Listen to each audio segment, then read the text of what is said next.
संत शिरोमणी नामदेवराय बाजाराला गेले, वेळेत सुरू कीर्तन वेळेत सुरू केले, आपणही नियमाचे बंधन पाळायचे। बाजाराला गेले नामदेवराय। नामदेवरायांचा बाजाराचं काम म्हणजे कपडे विकायचा व्यवसाय। कुळाने शिंप्याच्या कुळात जन्माला आले। साधूला जातीचा संबंध नाही, साधूला वागण्याचा संबंध आहे। साधूनं फक्त वागावं, चांगलं वागावं, तर कोणाही जातीत जन्माला तरी हरकत नाही, फक्त त्याचं वागणं गोड असावं, तिथं साधूला किंमत असते। आपल्या संप्रदायात वागण्याला किंमत आहे, जातीला नाही। जात ज्याच्या त्याच्या पोरापोरीचे लग्न करण्यापुरती असेल, वागणं मात्र ज्याचं चांगलं आहे, चंद्र सूर्य तोपर्यंत त्याचं नाव झळकलं जाते। शिंप्याच्या कुळात जन्म झाला, कपड्याचं दुकान विकायला गेले, काही अर्धावट कपडे विकले। त्या अर्धावट कपडे विकल्यावर त्याच्यातल्या अर्धावट कपड्यांचे पैसे आले, आणि अर्धावट कपडे त्या अर्ध्यातल्या अर्ध्याचे पैसे आले, आणि अर्धे तर उधारच नेले। ते अर्धे उधार नेले, त्याच्यातले चाराण्याचे पैसे येणार, आणि चाराने तो डुबिणार आहेत, नाव सांगून नेलेत नाही। असं गिराईक ते नामदेवराय होते। आणि अर्धी कपडे जी उरून आली ती रस्त्यानं एका चारवाक पांचट हलकट माणसानं नामदेवरायला थोडस वेठीस धरलं। आपण वारकरी आहात हो, मग जसं उघड्या माणसांना कपडे द्यावा अशी तुमची भावना आहे, मग दगड नाहीत का उघडे? दिगंबर बाबा, दगड नाहीत उघडे? नामदेवरायला वाक्य बघ, दगड नाहीत का उघडे? महाराज हलकट अशा तोंडास काय लागावं, म्हणून नामदेवरायानं उरलेली कपडे त्या दगडांना घातली। दगडाला सापडा का तुमच्या जिल्ह्यात असा कपड्याचा दुकानदार तो दगडाला कपडे घालितो?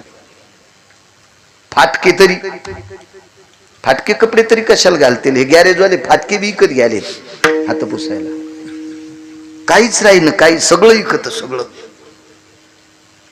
फक्त इकत नाही नीती। नीतीचा बाजार नाही, नीती प्राप्त करावं लागत असती, नीती अवगत करावं लागत असती। हो, खोटं पण इकत बरं, खोट्याचा पण बाजार आहे, पण बाजार नाही फक्त भारत देशात नीतीचा। नीती म्हणजे आचरण, आचरणाचा बाजार भरू शकत नाही। आचरण हे प्राप्त करावं लागतंय, अवगत करावं लागतंय। विठाला विठाला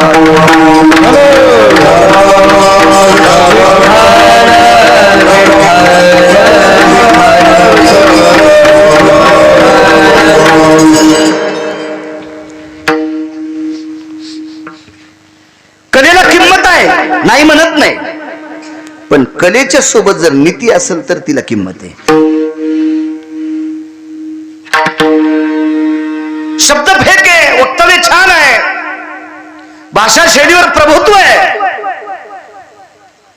लोकांचं अंतकरण जिंकण्याची ताकद आहे, पण रंगारंगाचं पाणी पितो, सगळी कला मातीत गेली।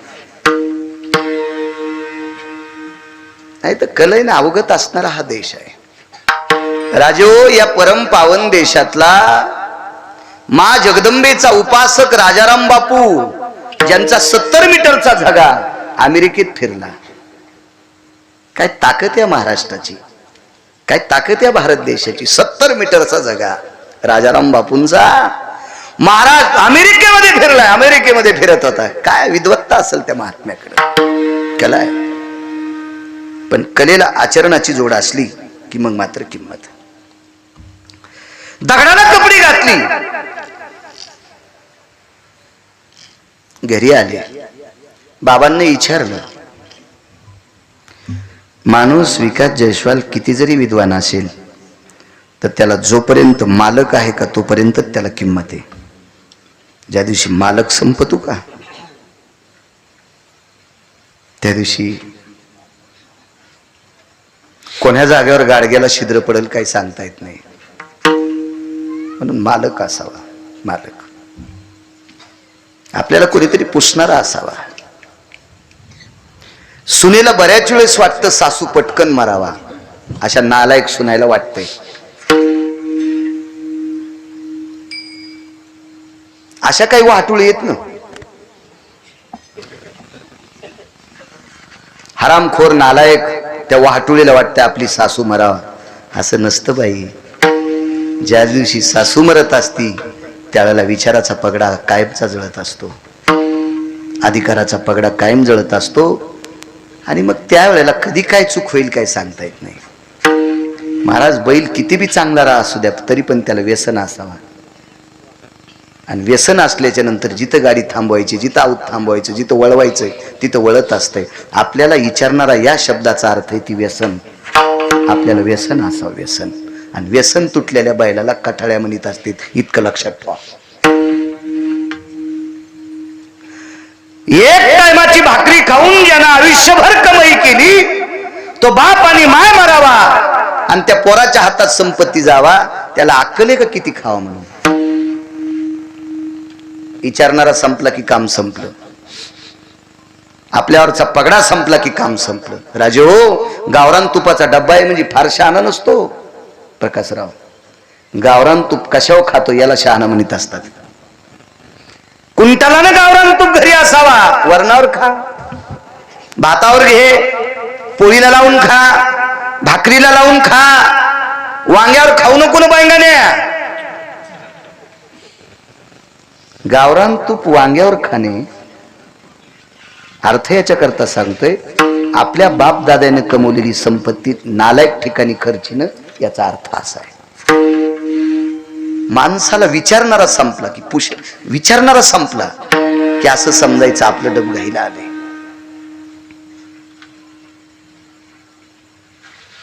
युगसून म्हणला महाराज माय बाप कौरव पुरतील. तुझ्या बुद्धीची लेकर तयार होते, दे कारभार स्वप्न. तू त्याचा विचारणारा तयार होय. मालकाचं आधिपत्य तू घे, तू घे. साखळी लावली विटेवरच्या मालका नाही, साखळी.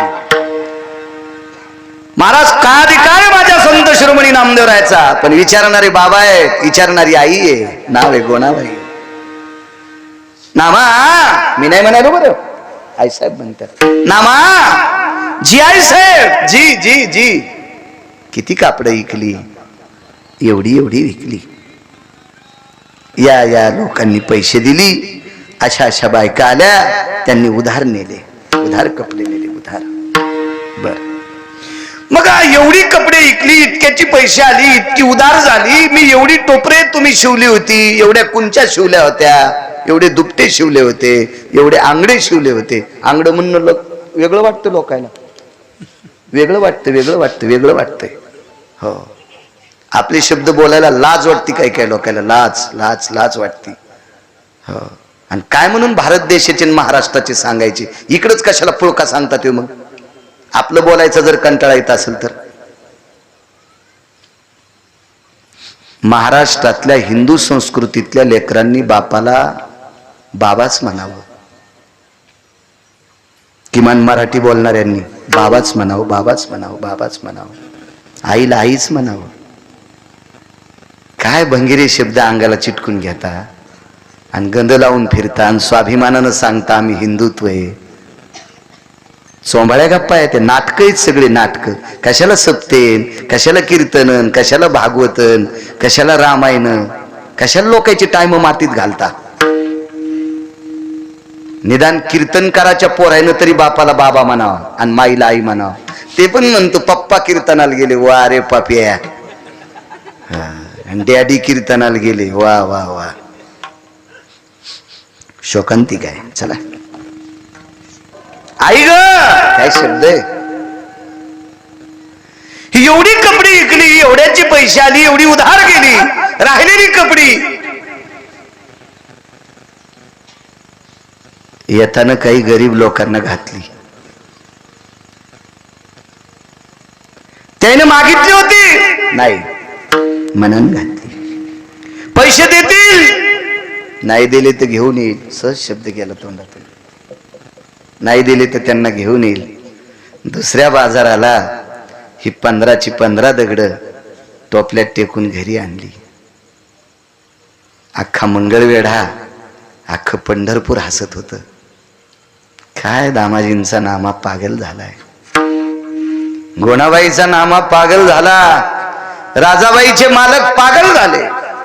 बाई धुण्यासाठी चंद्रभागेला गेल्या. एक शेजारीन भेटली. राजाई जी, का कमाले बाई तुझा संसार करायची. काय झालं हो? काय किती वेडपट नवरा आहे ग तुझा. त्यानं म्हणे दगडाला कपडे घातले. राजायला माहित होतं माझे मालक किती अधिकारी आहेत. हे दुसऱ्याचे घर फुकणाऱ्या बायकायला काय कळणार आहे नामदेवरायाचा अधिकार काय होता. तुझे बाबा म्हणे सरदार आहेत. हो माझे बाबा सरदार आहेत. मग एवढे मोठे तुझे बाबा सरदार असताना ज्याला माणसातला आणि दगडातला फरक कळत नाही अशा नवऱ्याला सोबत तुला कसं दिलंय. तू लग्नच कसं लावलं तुझ्या बाबाला. कळत नाही का तुझ्या बाबाला काय.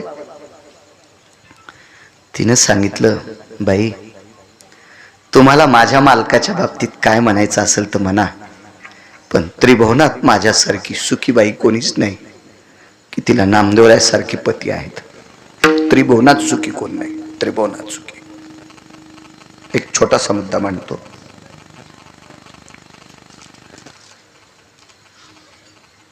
बापू आपले पाहुणे आपली लायकी पाहुणे आपल्या इथे जेवायला येतात. आपली जर परिस्थिती नाजूक असेल आणि आपला पाहुणा जर गडगंज श्रीमंत असेल तर त्याला आपल्या इथे यावं वाटत नाही.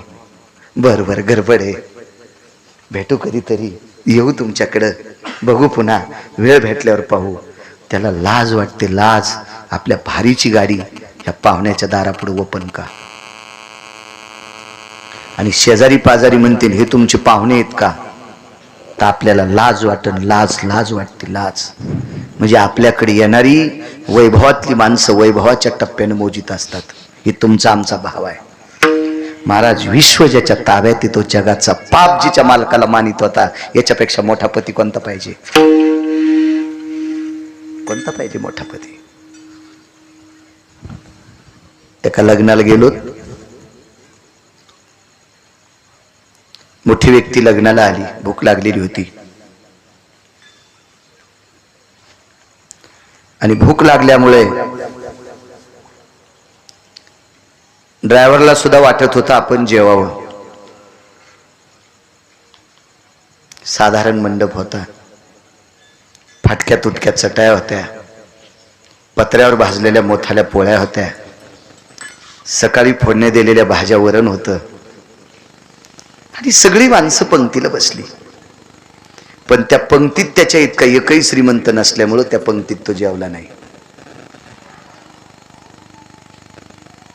तो एका धाब्यावर जाऊन जेवला. त्या धाब्यावर ज्यानं स्वयंपाक केला होता ते 8-8 दिवसाला एकदा आंघोळ करीत होतो. पण तिथं मला बसायला टाकली अशा खुर्च्या होत्या.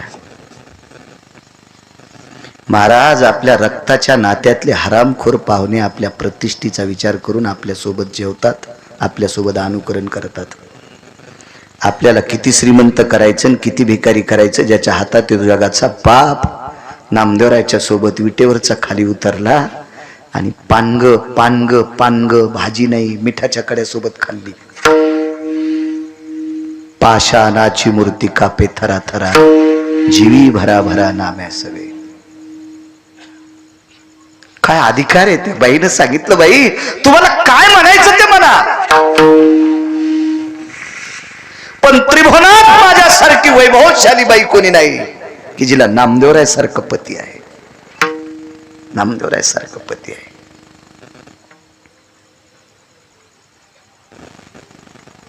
सणावाराला तुमच्याकडे कार्यक्रम असला तर येऊन येऊन विकासजी कोण येणार आहे. देव येऊ शकतो आपल्या इथे. होय प्रकाशराव येऊ शकतो देव. अंकल येऊ शकतो देव. अरे भागवत हे शिकायला होतं माझ्यासोबत कडतीचे. हे जरा जास्त शिकलं मी कमी शिकलो.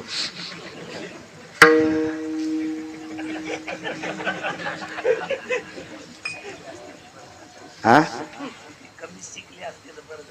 असं का. कायच काम झालं.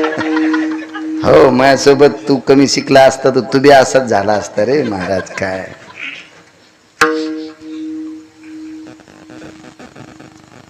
चला जगाचा पाप दीपावलीच्या दिवशी दिगंबर दादा आंघोळीला. हो जगाचा पाप नामदेवरायाच्या घरी. जगाचा बाप आणि काशीतले मालक सकाळी सकाळी पहिल्या पाण्याला आंघोळीला नामदेवरायच्या घरी. काय अधिकार असेल हो?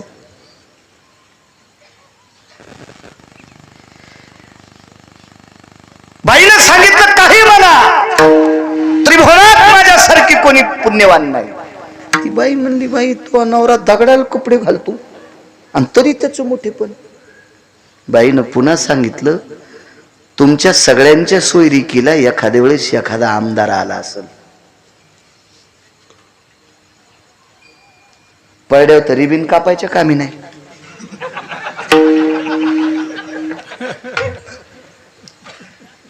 एखादा मंत्री आला असेल, माग पुढे त्याच्या 100-200 लोक इकडं तिकडं, आणि पद गेल्यावर व्यसन काढायला बायलावानी हे का नाही कोणी विचारित. एखादा महाराज आला असेल, लोकांच कशाला आपण दगड टाकायचे. एक जण म्हणला, आमच्या लग्नाला महाराज आलते. काय त्या महाराजाला अक्कल आहे? पैसे लय मोठे म्हणले, अक्कल असती का महाराजाला? शक्यतो महाराजासाठी इतकं भळभळ जाऊ नका. तुम्हाला भळभळायचं असेल तर वारकऱ्यासाठी भळभळा, महाराजासाठी नाही. महाराजाला एवढी किंमत नाही. आणि महाराज ती व्हाची ताकद आहे का? धन्य महाराज, ती व्हाची तर आपली लायकीच नाही. तुमचं अंतःकरण जर कालबिल होत असेल तर वारकऱ्यांसाठी होऊ द्या, महाराजासाठी इतकं नका होऊ देत जाऊ. एका महाराजाकडे एक जण गेलं, पाया पडत, त्या पोराला 3दा पाया पडायला. महाराज म्हणजे 3दा काऊन पाया पडायला लावलं? हे 3 वर्ष झालं, पहिली त्याची. महाराज म्हणले, मग माझ्या कशाला पाया पडायला नाहीत? नाही, तुम्ही हात टाकान जरा पास होईल. ते म्हणले, माझ्याच पोराला 20 वर्ष झालं गोळ्या चालू आहेत डोक्याच्या. मग त्या महाराजाच्या पोराला जर डोक्याच्या 20 वर्ष झालं गोळ्या चालू आहेत, तर त्याच्या पाया पड्यावर तुमचं पोरग नीट होतं वय? पायाच पडायचं असेल तर मंदिरातल्या मालकाच्या पिंडीवर नमस्कार करा. पाया पडायचं असेल तर इथं जवळ नरशीला नामदेवरायाच्या पायावर डोकं ठेवा, समाधीवर डोकं ठेवा. इथं जवळ नागनाथाचा अधिष्ठान आहे, तिथं पाया पडा. वारकऱ्याच्या आयुष्यभर रामकृष्ण नामाचा जप केला. इथे एक कमाने गुरुवर्य, मला वाटतं श्रीराम महाराज निष्ठावंत वारकरी, आयुष्यभर रामकृष्ण नामाचा जप केला. अशा निष्ठावंत वारकऱ्यांच्या समाधीवर डोकं ठेवा, तुमचं कल्याण होईल.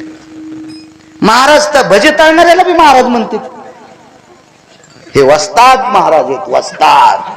हे मिरच्याचे भजे तळते ते महाराज. माळ एक त्याच्या गळ्यात. कोणाला महाराज कडीला मीठ नाही, कडीला मीठ नाही, गर्दी जमा झाली खिचडी कढी खाण्यासाठी. आता दुकानाहून मीठ आणण्यापेक्षा त्या वस्तादनं बनेलच कडीत टाकली. 15 दिवस झालं धुतलेली नव्हती, कडीला मीठ टाकायचं कामच नाही. आणि त्यालाही महाराज. एक माहिती आहे का तुम्हाला? पाया महाराजांच्या पडा म्हणलेत नाही, मस्तक हे पायावरी, मस्तक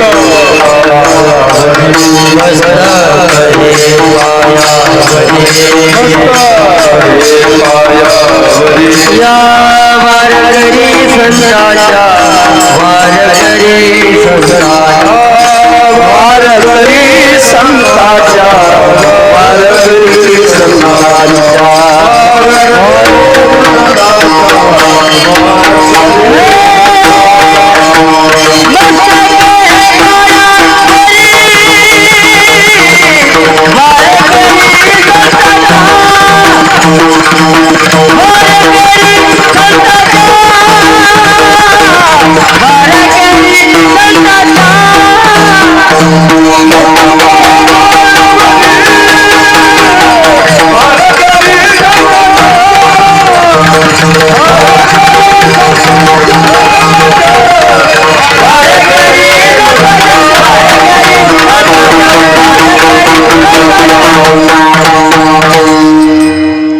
महाराजांच्या आणि पंडितांच्या आणि शास्त्रीच्या आणि पाया पडायला नाही सांगितलं, फक्त आचार्यांच्या सांगितलं. दंडवत आचार्य. वारकऱ्यांच्या मात्र मुद्दाम सांगितलं. वारकरी संतांच्या. तुमच्या आमच्या लग्नाला, तुमच्या आमच्या सोयरिकीला, तुमच्या आमच्या कार्यक्रमाला, तुमच्या आमच्या बारशाला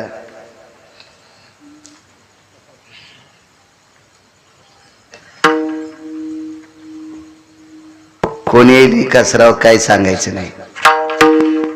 राजाईनं चंद्रभागेच्या पात्रात त्या बाईला सांगितलं, बाई या मालकासोबत सोयरीक जमिन्यासाठी जगाचा बाप आलता ग, जगाचा बाप आलता, विश्वाचा बाप आलता ग बाई, पंढरीतला मालक आलता ग बाई, काशीतले मालक आलते. तर ती बाई म्हणली, काशीतले मालक कवा आले? पंढरीतले मालक आले की त्यांच्या डोक्यावर काशीवरचे मालक आहेत. काशीतल्या मालकांची पिंड पंढरपुरातल्या मालकाच्या डोक्यावर आहे. जरा भान असल्यासारखं पंढरपूरला जायचा. निघाले आपले कसे ते चालले म्हणून मी चालले. निघली दिंडी मध्ये, शेंगदाण्याच्या पुड्या घी, राजगुऱ्याच्या वड्या घी आणि घाल थैलीत. आभाळानं राजगुऱ्याच्या वड्याला पाणी सुटलं आणि शेंगदाणे फुगले, थैलीतून उगले. थैलीतून भैमुग उगला, थैमुग थैलीतून चालली पंढरपूरला.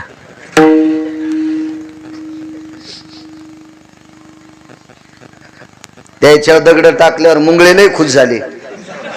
तुम्ही कुठे धोरणात येत? टेम्पो करणं, गाद्या टाकणं, स्वयंपाकाला आचारी, 52 अध्यायाचा ग्रंथ संगच.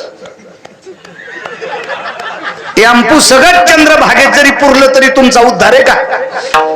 आणि काय कळलं तुम्हाला काशीतला मालक आणि पंढरीतला मालक? दिंडीचा मालक मी म्हणतो, हे मोठे साहेब आहेत, पते खेळणार. ते 2 पंक्ती देतो ना, पंक्ती देतो म्हणून दिंडीवरचा मालक सुद्धा चोंबाळायला. या मालका सगळं चंद्रभागेत पुरलं तरी मोक्ष नाही. महाराज, गुन्हा करणाऱ्यापेक्षा गुन्हा करणाऱ्याला आपल्यात घेणारा 1 नंबरचा पापी असतो. 1 नंबरचा पापी असतो, 1 नंबरचा. पैसे कोणी देईल? माझ्यासारखा ढवळ्या कपड्यावाल्याकडे जर गेला निधी मागितला तर 50 कोटीचा निधी कुक्कुटपालन टाकायला मला एखादा मंत्री देईल. तुम्ही पाया पडताल का माझ्या? देऊ शकणार नाहीत ते मला. 50 कोटीचा निधी दिगंबर बाबा एखादा मंत्री देईन मला कुक्कुटपालन टाकायला. करावा मी आता धंदा? नाही. कसे पाया पडताल तुम्ही? कशाचे हरी घालताल? कसे रामकृष्ण हरी म्हणताल? नाही. नियम आहेत, नियम आहेत, नियम आहेत. महाराज, पैसे भेटतेत म्हणजे काही नाही करायचं. आजही 2% हरामखोरी इतके पैशावाले येतं. ते म्हणले, महाराज कीर्तन झकास करा, काही दिवसाला एक घुंगर बांधतील आम्हाला, त्याच्या बायकाच्या साड्या देऊन नाशितील. मग ती करायचं का आम्ही? बरं ठीक आहे, अशा चुकीने पैसे कमवलेले ते किती, काय अर्थ तरी काय त्या गोष्टीला? नाही. आचरणाच्या चौकटीत जो असतो तो मोठा असतो. चला, विश्वाचा मालक आमचं लग्न जमवण्यासाठी आलेला आहे. महाराज पुढचे ऐकायलाच तयार नाही, ऐकायलाच तयार नाही, ऐकायलाच तयार नाही. काय करायचं? सोयरीकी लिहून झोपड्यात राहतात. काय करायचं? सोयरीकी लिहून झोपड्यात राहतात ना. केली देवानं सोयरीक, मग काय झालं? झोपड्यात राहतात. गुरुजी पुढचं वाक्य ऐकता का राजाबाईचं? राजाबाईनं सांगितलं, बाई परवाच्या दिवशी तुझी हवेली पेटली, तर हवेली पेटल्यावर नुसत्या धुरानं तुझे सासरेबुवा जात राहिले. हवेलीचा धूर निघला. बरमाटी सागाची हवेली होती. बरमाटी साग, जितकी चकाकी आमतान, आरशाचं काम नाही, त्याच्यात पाहिलं की तोंड दिसतंय. अशा सागाची हवेली 3 मजली. ती पेटल्याच्या नंतर धुरानं सासरा मेला. सासू सुद्धा मेली. बाई तुला राग येऊ देऊ नको ग, हे बाई तुला राग येऊ देऊ नको ग बाई. बाई तुझी कन्या पण मृत्यू पावली. टपा टपा चंद्रभागेच्या पात्रात तिच्या डोळ्यातल्या पाण्याची भर पडत होती. हो ग बाई, माझे मामा गेले, म्हणजे सासरे गेले, सासूबाई गेल्या, माझी कन्या गेली. राजाबाईनं सांगितलं, बाई तुझ्या दुःखावर जखमीवर मीठ टाकायचं मी काम करत नाही. मी तुला याच्याकरता सांगते, मी माझ्यासारखी त्रिभुवनात पुण्यवान कोणी नाही की जिला नामदेवरायासारखा पती आहे. ऐका, मी झोपड्यात राहते, पण माझं झोपडं पेटून दिल्यावर आमच्या 14-15 लोकातलं एक सुद्धा मृत्यू पावलं नाही. झोपडं पेटल्या वीज तुकडं पडत असतोय खाली खाली, खानाही पडला. राजाबाईनं सांगितलं, बाई जगाचा बाप घालून सुदर्शन धरीत होता ग, आणि त्या सुदर्शनावर पडलेला झोपड्यातला अग्नी बाजूला जात होता. काय करते हवेलीत राहून ग, झोपड्यात राहते ग, पण एकही माणूस पेटला नाही. मी इतकी पुण्यवान आहे. लोक वेड्यात काढीत असतील, वेड्यात काढतात. हल्ली काय झालं माहितीये का, आज खेड्यातली बाई जर शहरात हिंगोली सारख्या ठिकाणी, परभणी सारख्या ठिकाणी, संभाजीनगर सारख्या ठिकाणी राहायला गेली आणि ती खेड्यातल्या बायकांसारखी पदर घ्याली की ते आसड सोडणाऱ्या बायका असतात का? आसूड कळतो का तुम्हाला? शेतकरी खांद्यावर आसूड सोडितो ना, आसूड आसूड आसूड चाबूक आसूड, हा ते असं सोडिते ना. तर त्या अशा पदर सोडणाऱ्या बायका, पदर घेणाऱ्या बायकाला हसत येत. काय येटणी, काय खेड्यातले वळणे, आणि तो शहरात जाऊन हे दिवे लावलीस का? हा, खांद्यावर पदर काय मोळ उलवायचं का त्या पदरानं? असं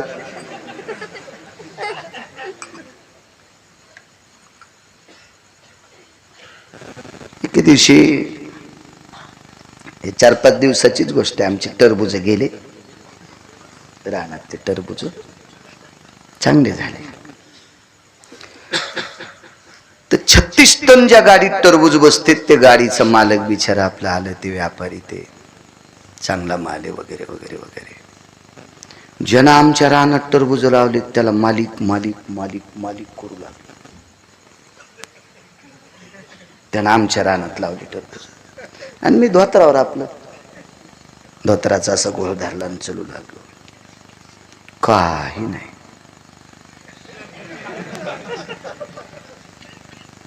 मी जवळ गेलो, असं पाहिलं आणि त्याला विचारलं, अरे गाडीचं, एमटी गाडीचं वजन केलं का रे?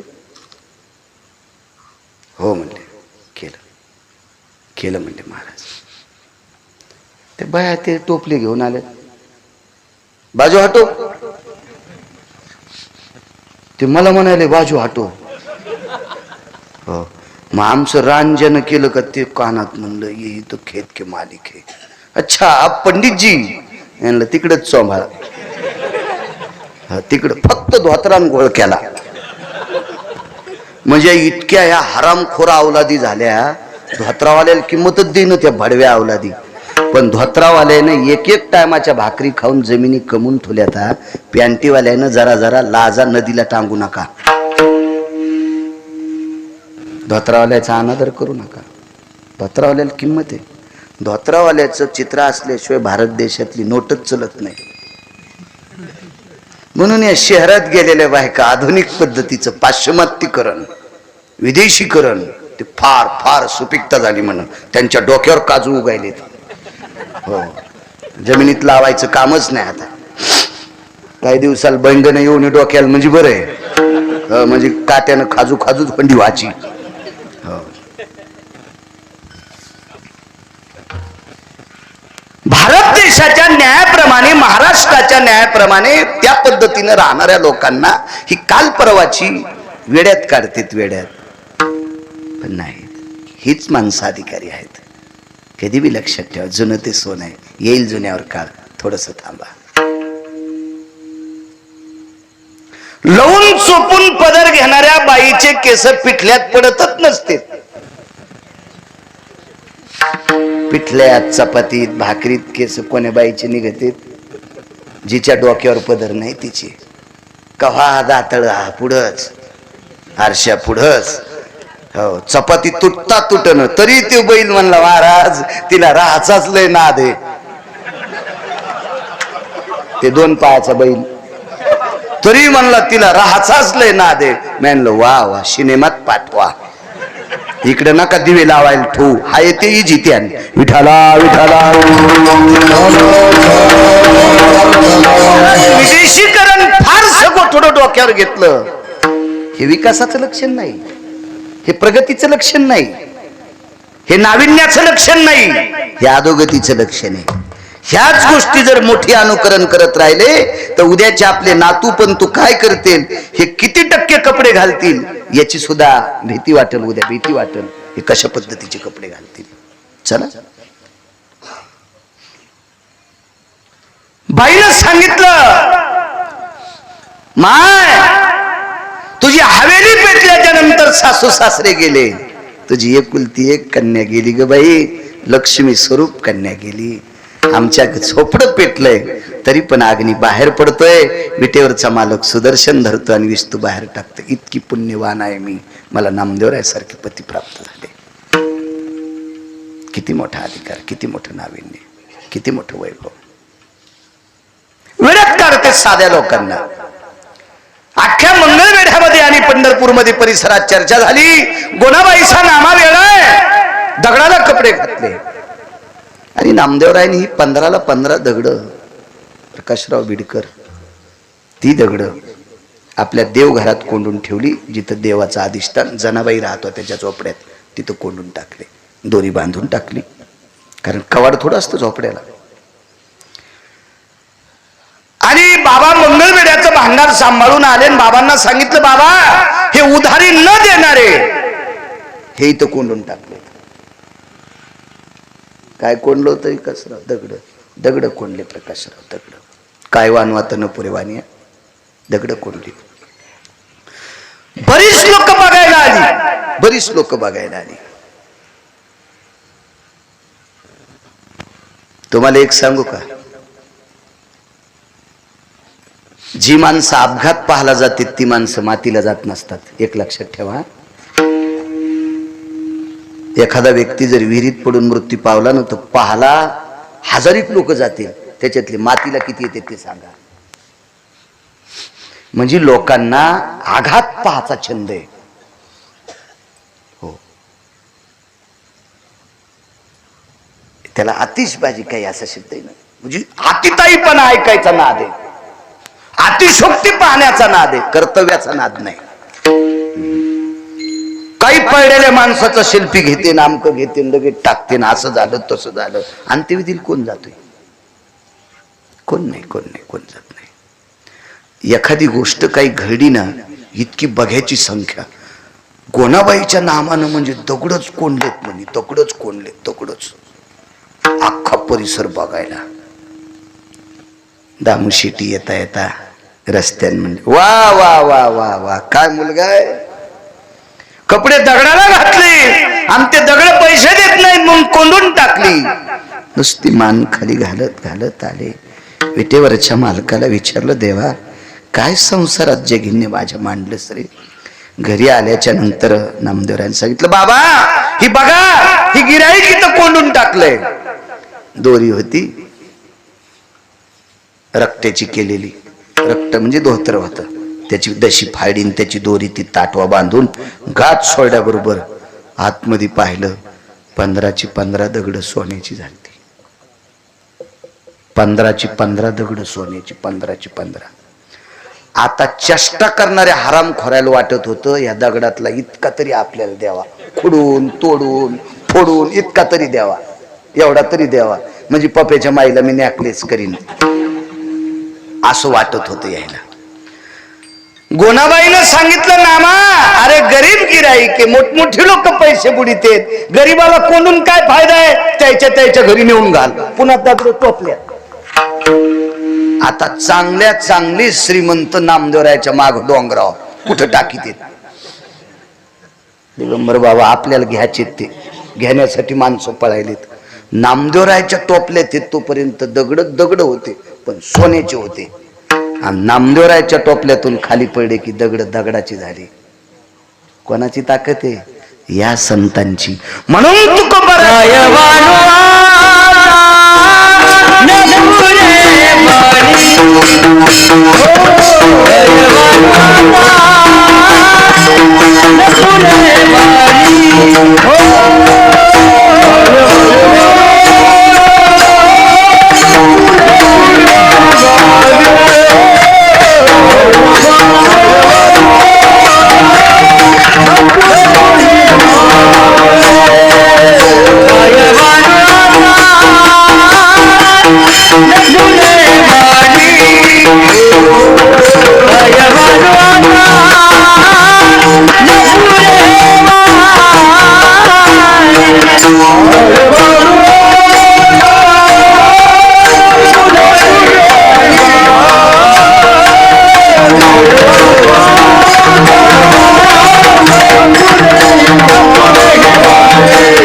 शक्ती महाराज लोकांची भगवान शिवजींचं अधिष्ठान आहे. एकदा माझ्या मर्यादा पुरुषोत्तम प्रभू रामचंद्रांनी एका लिंगाची स्थापना केली, त्याला रामेश्वर म्हणतात. बरोबर आहे. रामेश्वराची स्थापना रामांनी केली म्हणून रामेश्वर नाव. कोण्या राज्यात येते? तामिळनाडूमध्ये. हो हो. निदान आपले देव संत कोण्या राज्यात हे लक्षात ठेवा. हिरोण्या लेट होतात, नट लेट होतात, ते काय वाईट नसतं बिचारे.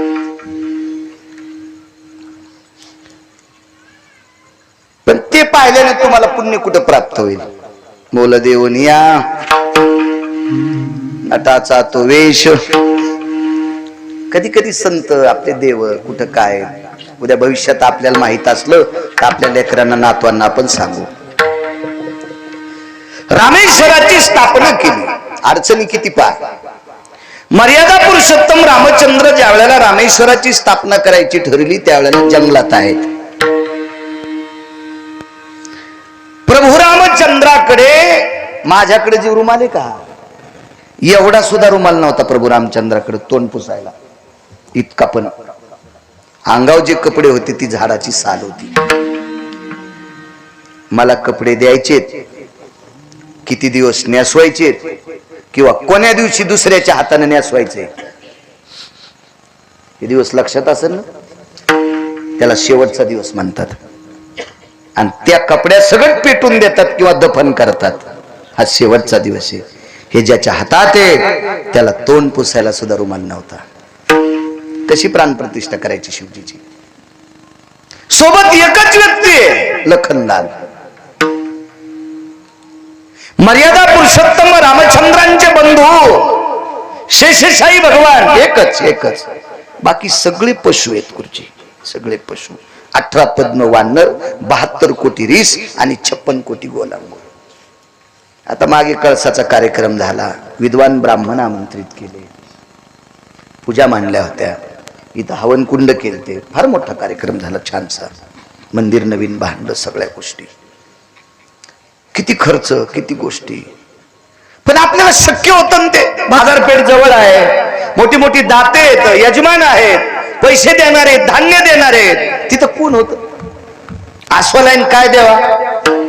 रीस म्हणजे अस्वल, गोलांगुळ वानराची एक जात, आणि वानर काय देवा यांनी हे सोबत आहेत. आणि तिथे प्राणप्रतिष्ठा करायचं मानस माझ्या मर्यादा पुरुषोत्तम रामचंद्रांचं झालं. आणि तेवढ्या लोकांमध्ये स्वतःच्या मानवी भावाला न सांगता, मानवी फक्त लक्ष्मणजी होते, त्यांना न सांगता अस्वलाच्या कुळातल्या वयस्कर व्यक्तीला सांगितलं. त्या व्यक्तीचं नाव होतं जामवंत. त्याला सांगितलं,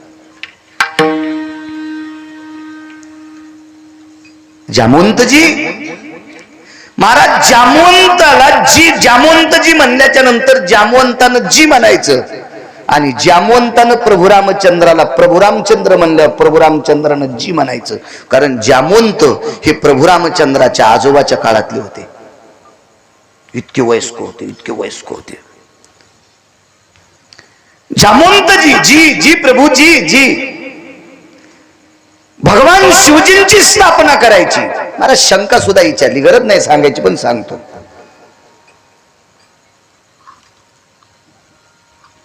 स्वयंपाक करताना बाईनं भाकर भाजता चुलीवर भाकरी पाचता तंबाखूला चुना लावण्यापेक्षा लसूण सोलला तर बरं होईल. समज भाकर आता तयार पचायली आणि वेळ एक फालती उलटी करायला, तितक्यात लसणाच्या कातळ्या सोडायच्या, फोडणीला कामी येतील. मौऱ्याजवळ घ्यायच्या, फोडणीला कामी येईल. पण भाकर पचूस तर टाइम कुठं घालायचा म्हणून तंबाखूला चुना लावला. कुठे नाही तसं. चांगल्या कामासाठी जास्त वेळ खर्च करतो. विचारलं, मर्यादा पुरुषोत्तम रामचंद्रांनी प्रभू रामचंद्रांची आपल्या भगवान शिवजीची स्थापना का केली? त्याचं कारण होतं महाराज. रावण हा प्रचंड विद्वान आहे, रावण हा प्रचंड शक्तिशाली आहे, रावण हा प्रचंड श्रीमंत आहे. बदलल्या 3 व्याख्या. विद्वान आहे, शक्तिशाली आहे आणि श्रीमंत आहे. या तीन गोष्टी ज्या वेळेला एकत्रित येतात का, बळेविन शक्ती बोलून, बळेविना शक्ती बोलून,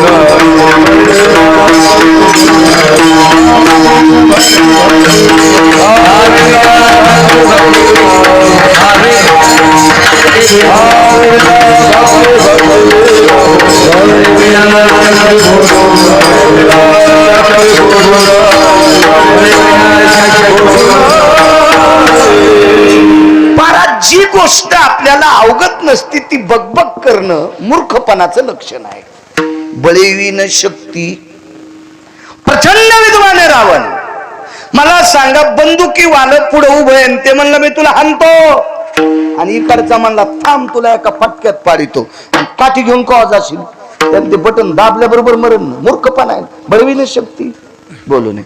बोकड्याची शिंग वाढे गुरुजी, शिंग जरा लांबच वाढे, बोकड्याची शिंग जरा शिल्लकच वाढे. काही लोक कशाचं वजन टाकतील काही मिळच नाही. एक जण असा वजनातच धोतर झडून गाडीची चावी असा हालीत आला, गाडीची चावी असा हालीतच आला. तर म्हणलं ती हातातून निष्ठली तर मग डोळा फोडीन, नाही तर पुढच्याचा फोडीन. तुला मग खपतच नाही म्हणे. अरे म्हणलं तू न खपण्याचा याचा काय संबंध? हा, तुझी लायकीच काय न खपण्याचा विषय काय? नाही म्हणला तू जिरवायसाठीच गाडी घेतली. मला म्हणला तू जिरवायसाठीच गाडी घेतली आणि चल बघायला. मित्रच होता. मी बघितली गाडी, म्हणजे चांगली म्हणजे चांगली म्हणावंच लागन तुला. नाही बरं, चांगली गोष्ट आहे, चांगलीच म्हणलं. मी मुंबईला गेलो तर आम्हाला गाडी घ्यायला आली एक. विठाला विठाला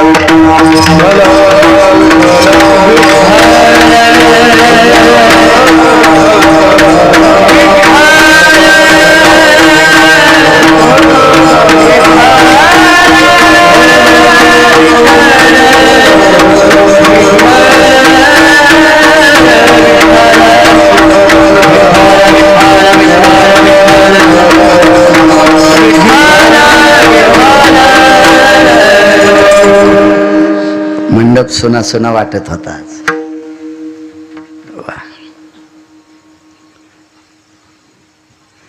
अध्यात्मातली माय आमची.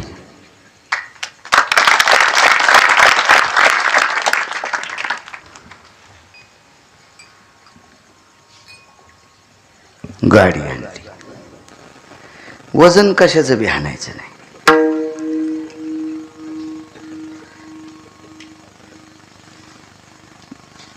हार वरून टाकला, हार असा वरून टाकला आणि हाराकड पाहिली आणि पुढची हारीत कुख लावायली. तिच्या डोळ्यात गेलं बोट. म्हणजे तिला सांगायली मग हार पाय, पण तिनं तिचा हार पाहिलाच नाही. ती म्हणली हार, ते म्हणली बँटेकचा आहे. तुला कस काय कळाला? आमच्याच दुकानातून ते नवऱ्याने घेतलाय. वजन कशाचं आणतील काही मिळच नाही. तुम्हाला एक सांगू का, परमार्थातल्या लोकांना सोन्याचे अंगठीचे याचे त्याचे गर्व नाही करायचे. कारण गर्व त्यानं करावा, त्यानं फक्त घरचं खावा. कारण 5 किलो जरी सोनं गिरगावकरानं घातलं तरी आज वैजापूरची भाकर खाची बाळ्या तुला ध्यानात ठेवी.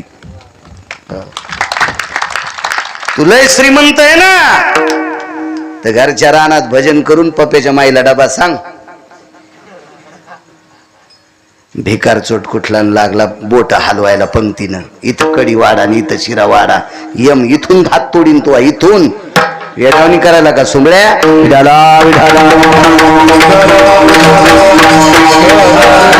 आपल्या लोकांनी वजन फक्त आचरणाचं टाकायचं. दिगंबर बाबा विद्वत्तेचं पण टाकायचं नाही. कारण विद्वत्तेचं वजन चांगदेव टाकायला गेलते. विद्वत्तेचं वजन बाबाजी चांगदेव टाकायला गेले ज्ञानोबरायकडे. चांगदेव साधे नव्हते बरं, ते 64 काय होत्या हो. आणि विद्या किती मग? वा वा वा.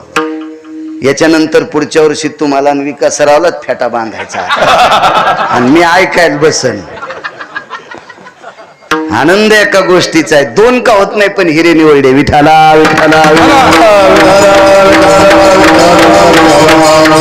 64 कला होत असणारे चांगदेव. आपल्याला एक तरी कला आहे का? आपला सगळा कलकलाच. आणि असलीच आपल्याकडे एखादी कला तर काय पप्याची माय जागवाय पुरती, दुसरं काय आपल्याकडं. 64 कलापैकी एक कला आहे सोनारानं 60 पद्धतीनं सोनं चोरावा. 6 वर 0 अश्विनी ट्रेडिंग कंपनी. 6 वर 0 60 पद्धतीनं सोनं ज्याला चोरता येते त्याला सोनार म्हणतात. हे चांगदेवाकडनं शिकायचं, चांगदेवाकडनं शिकायचं, चांगदेवाकडनं. महाराज शब्दाची फेक याला सुद्धा एक कला म्हणतात, कला. आपल्याकडं हरभऱ्याच्या पिठाला चून म्हणणं ही पुराणातली भाषा आहे, आपली पवित्र भारत देशाची भाषा आहे. कठाण म्हणणं ही पुराणातली भाषा आहे. बेसन म्हणणं हे हलकटपणा आहे. विठाला विठाला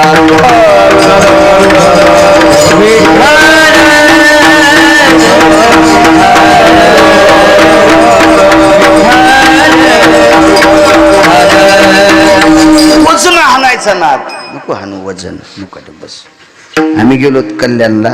कल्याण म्हणजे मुंबईच्या अलीकडे ना, कल्याण ठाणे. तिथे उतरलो. एक जण गाडी घेऊन आला, आम्ही यानंच गेलतो ट्रेननं. गाडी घेऊन आल्याबरोबर मग आपण गिरगावकर का? हो मीच गिरगावकर.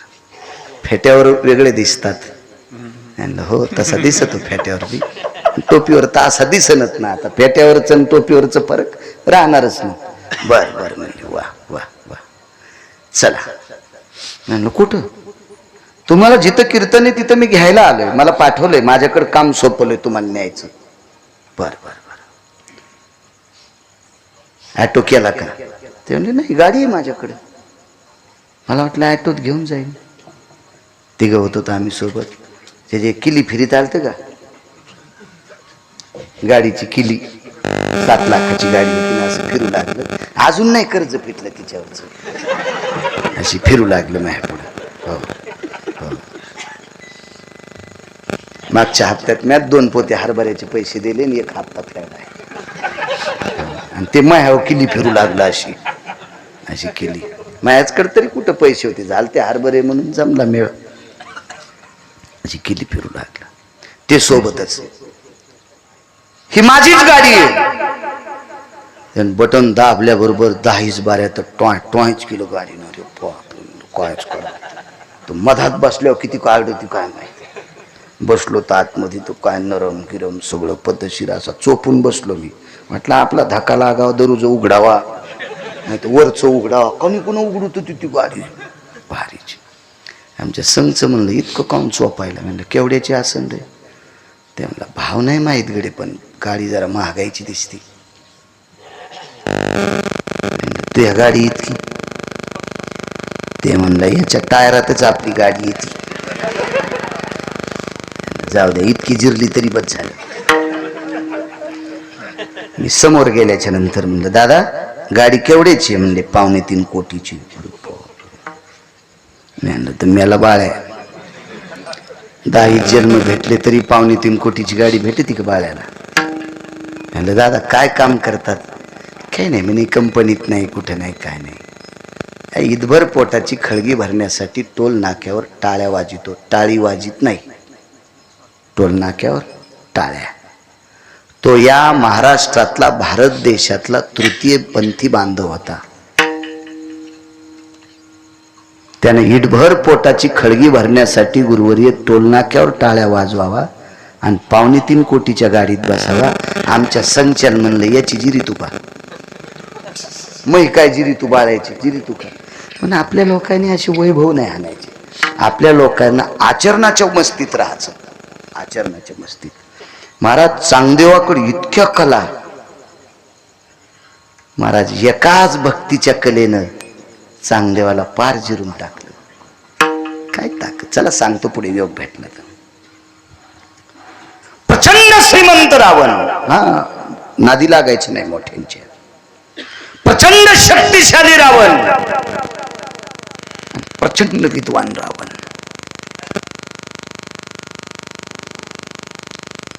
आणि त्या रावणावर भगवान शिवजींची कृपा होती. मर्यादा पुरुषोत्तम रामचंद्रांनी गुरुवर्य जामवंतजीला सांगितलं, जामवंतजी एवढा मोठा श्रीमंत विद्वान आणि शक्तिशाली रावण, आणि बाकीच्या पदव्या जाऊ द्या चुलीत, पण मुख्यतः रावणावर शिवजींची कृपा आहे, आणि या रावणासोबत भांडण करणं बळविन शक्ती आपली ताकद नाही. आणि रावण भांडण केल्यावर मारल्याशिवाय सीता देत नाही, इतकं बी खरं होतं. मर्यादा पुरुषोत्तम रामचंद्रांना माहित होतं. आणि आपण जर बिना सीतेची गेलो तर आपला पुरुषार्थ पिढ्यांदात मातीत जातोय, असं रामचंद्रांच्या लक्षात आलं. म्हणून जामवंतजीला सांगितलं आपल्यावर सुद्धा शिवजींची कृपा व्हावी, म्हणून समुद्राच्या तीरावर एका ज्योतिर्लिंगाची स्थापना करायचं ठरवलं. जामवंतजीने सांगितलं कल्पना गोड आहे, संकल्पना चांगली, आपण शिवजीची स्थापना करू. पण मर्यादा पुरुषोत्तम रामचंद्रांनी सांगितलं पुरोहित कोण आहे, मंत्रोच्चार.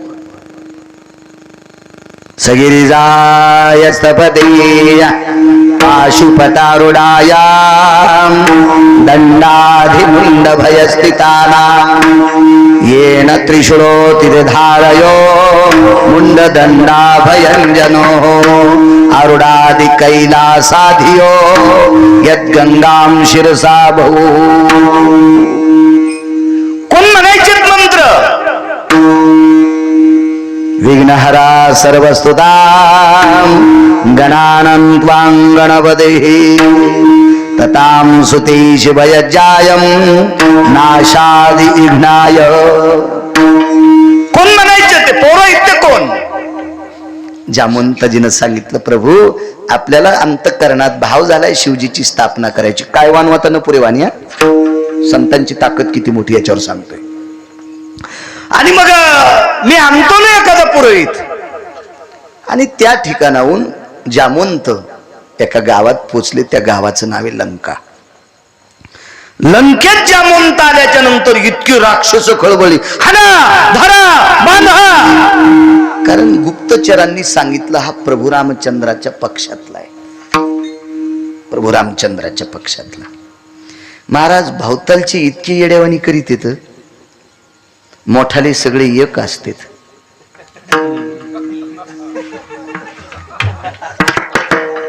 आता दिल्लीचं तुम्हाला एक माहिती आहे का, आता संमेलन झालं दिल्लीचं, आता सध्या काल परवा मराठी संमेलन. या संमेलनामध्ये देशाचे पंतप्रधान शरद पवारांना पाण्याची बॉटल हातात देतात. चष्मे काढून बघा ना जरासा व्हिडिओ. मोठी माणसं इतका मोठ्यांचा आदर करत असतात. हे दात पडलेले कुत्रे कोणाला आडसत, पुढच्याच रगत निसत नाही, याच्या वाटाळीचं रक्त निघल्याशिवाय राहत नाही. हे खालचेच कुत्रे, याला डस त्याला डस आमक्याला डस. महाराज मोठ्यांचा आदर्श घ्या, मोठी मोठी असतात. हा बायको सतार भाईच्या मिरच्या तोडायला आणि मुसलमानाच्या घरच्या मिरच्या कष्टानं तिनं आणल्या, आणि त्या ठ्याशा संग भाकर खातू आणि विमानात फिरणाऱ्याची खाली चेष्टा करतो. त्याचं काय खरंय? तू ह्या बोखंडी उपडन विमान एखादी कशाला डोकं लाई, तू कोणाची चेष्टा करायची? मोठ्यांचा आदर्श घ्या, मोठी मोठी असतात मोठी. महाराज रावण 65 पायऱ्या उतरून खाली आला. आतापर्यंत रावण कोणाकरता खाली उतरला नव्हता, फक्त जामवंताच्या करता खाली उतरलाय. आणि रावणाच्या नगरीतले म्हणले धरा हाना मारा. रावण म्हणला ए शांत बसा, माझ्या आजोबा पंजोबांचे मित्र आहेत, आजोबा पंजोबांचे मित्र आहेत. खाली उतरल्याबरोबर वाकला रावण, पण जामवंतानं उजवा हात वरचीवरीच घेतला. नका म्हणले, तुम्ही पाया पडू नका माझ्या, तुम्हाला प्रणाम. आणि आलिंगन दिलं, कडकडाटून आलिंगन दिलं. चुटकी वाजल्याबरोबर खुर्ची टाकली सोन्याची. पधारिये, बैठिये, आसन ग्रहण करिये. अरे जामवंताला कोणाला जामवंत म्हणायचं? जामवंत सोन्याच्या खुर्चीवर बसलेत नाही गुरुवर्य. जामवंतानं विचार केला, मी ज्याचं भजन करतो त्याच्या अंगावर झाडाची साल आहे, आणि सेवकानं सोन्याच्या खुर्चीवर बसणं, चंद्र सूर्य येतोपर्यंत पूर्वज थुकतील. मोठ्यांचा आदर्श असा असतो. मोठ्यांचा काही काही तो बाबा महाराजाला गादी टाकल्यावर त्याच्या मांडीवर बसून पुढचे काजू वाढायची तयारी.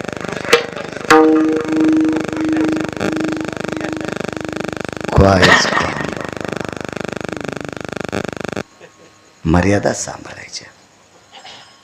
माझ्या माईंनो, हा महाराष्ट्र मर्यादेचा आहे. हा महाराष्ट्र पुरुषार्थाचा आहे. तो स्त्रीत्वाचा असेल, तो पुरुषत्वाचा पुरुषार्थ असेल. पुरुषार्थ आहे. महाराज सासऱ्यांच्या पुढून जाताना डोकं भरून पदर घेणे ही माझ्या महाराष्ट्रातल्या माईची मर्यादा आहे. मर्यादा आहे. हा तुमच्यासाठी हरिपाठ आहे, हा तुमच्यासाठी गाथा आहे, हे तुमच्यासाठी शिवपुराण आहे, हे तुमच्यासाठी रामायण आहे, हे तुमच्यासाठी भागवत आहे. घरातल्या सासऱ्याचा आदर करीत नाही, महादेवाला बेल वाहती, शेपुडी कुठली.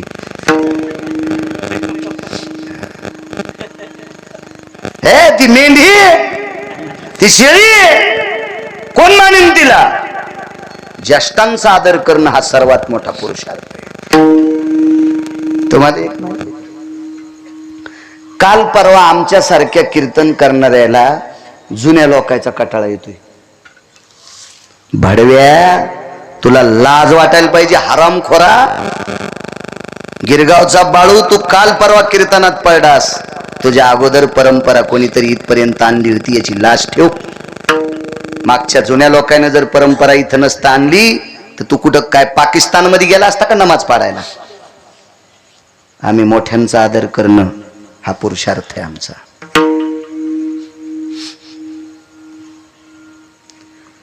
आणि आम्हाला भारीच्या गाड्या भेटत्यात आणि मागच्या परमार्थिक जुन्या लोकांना भारीच्या गाड्या नाहीत. याचा अर्थ आम्ही मोठे नाहीत असं नाही बरं का. मला सांगा, आपल्या बाप दाद्याच्या काळामध्ये बऱ्याच सासा बैलगाडीनं दवाखान्यात गेल्या. कधी कधी चिखलाच्या रस्त्यात, आदळा आदळीच्या रस्त्यात बैलगाड्यात म्हातारी बाळंतीण झाली त्या काळात. आणि सुनाला जर 70 लाखाची गाडी बसायला असेल तर सुन लई शहाणी आहे का?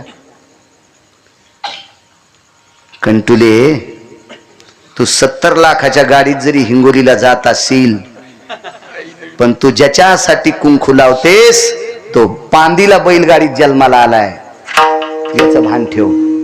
कुठे जन्माला आलाय तो? बैलगाडीत जन्माला आलाय तुझा मालक. काट्या कुट्याच्या रस्त्यात बैलगाडीत जन्माला आलाय. मग रस्त्यामध्ये बैलगाडीनं काट्या कुटात याच्याही पलीकडे सांगतो, 2.5 किलोमीटरचा रस्ता गुरुवर्य खराब, आणि पावसाळ्यामध्ये बैलगाडी सुद्धा वढणं. म्हणून बाजाला लाकडं बांधले, पुढं 6 आणि मागं 6. एक पाऊल रवायचा आणि दुसरा उपसायचा, आणि बाळंतींनी ती जवळच्या खेड्यात. आणि हे चिखलावर खांद्यावर बाज घेतल्याच्या नंतर वरून लेकराच्या रडण्याचा आवाज आला. म्हणजे खांद्यावर बाई बाळंतीण झाली चिखलात. आणि ते पोरग कलेक्टर झालं. आता ह्या कलेक्टरची बायको झिपरी लई शहाणी, का जिनं बाजावर कलेक्टरला जन्म दिलाय ती शहाणी. जुन्याला कसं विचारता येईल महाराज? नाही सरता येईल जुन्यांना. मोठ्यांचा जे अपमान करतेत का ते हरामखोरायचा दिवा लय दिवस चमकतच नसतो. विठाला विठाला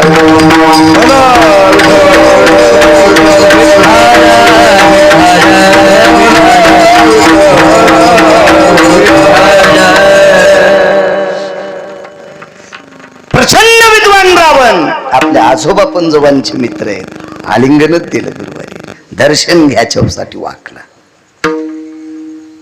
जामवंताला बसायला खुर्ची टाकली पण बसले नाही, नको म्हटले. काय सेवा करू?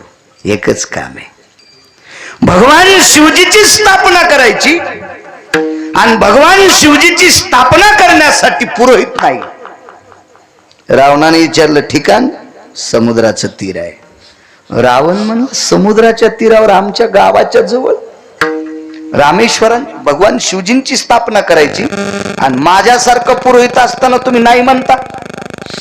जामवंतजी तुम्हाला काही लक्षात ठेवा ना, मी आहे ना, तुमच्या मित्राचा नातू आहे ना, मी तुमच्या मित्राचा पंतू आहे ना, मी मला येतं ना पौरोहित्य, मी ब्राह्मण आहे ना, माझं नाव विसरलं का? रावण प्रेमानं इतके शब्द बोलत होता. जामवंतजीच्या डोळ्यातून पाणी आलं. लंकेश, तुमच्यासारखं पौरोहित्य कोणाला येणारे राजे हो, पण अडचण एका गोष्टीची आहे, स्थापना शिवजींची आहे पण यजमान मर्यादा पुरुषोत्तम रामचंद्र आहेत. आता रावणाचं तोंड पडलं खाली. रावण म्हणलं आगाऊच काम झालं, आपला विरोधक यजमान, पण पूजा शिवजींची आहे आणि यजमान विरोधक रामचंद्र आहेत. महाराज, मोठी माणसं मोठी असतात. रावणानं सांगितलं जामवंतजी, माझ्या आजोबा पंजोबाचे तुम्ही मित्र आहात आणि माझ्या अंतःकरणाच्या देवतेची स्थापना करायची. अंतःकरणाच्या देवतेची. गुरुजी एक लक्षात ठेवा,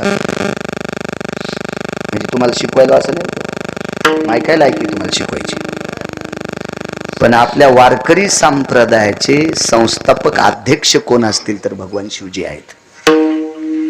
आपल्याला त्यांच्यामुळे भजन करता येते. हा पक्वात त्यांचाच आहे, पक्वात त्यांचाच आहे, वारी सुद्धा त्यांचीच आहे. मला उद्याचं कीर्तन मागत होते तुम्ही, पण महिन्याच्या वारीला असतो पंढरपूरला, त्याच्यामुळं मग इथलं कीर्तन करून मग कधी जायचं?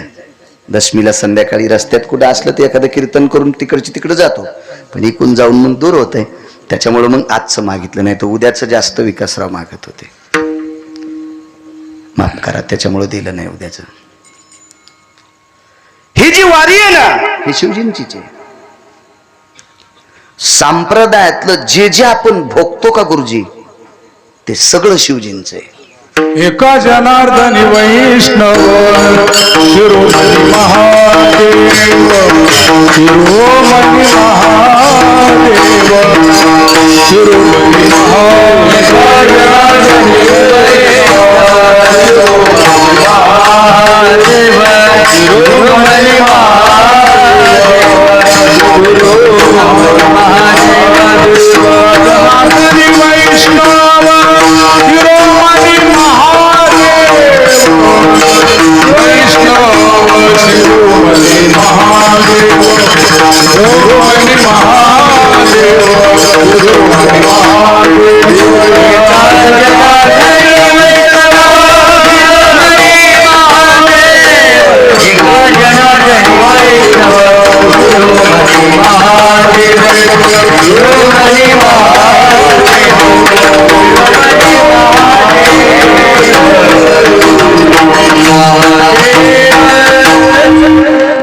पैठणच्या मालकांचं वाक्य, शिरोमणी महादेव.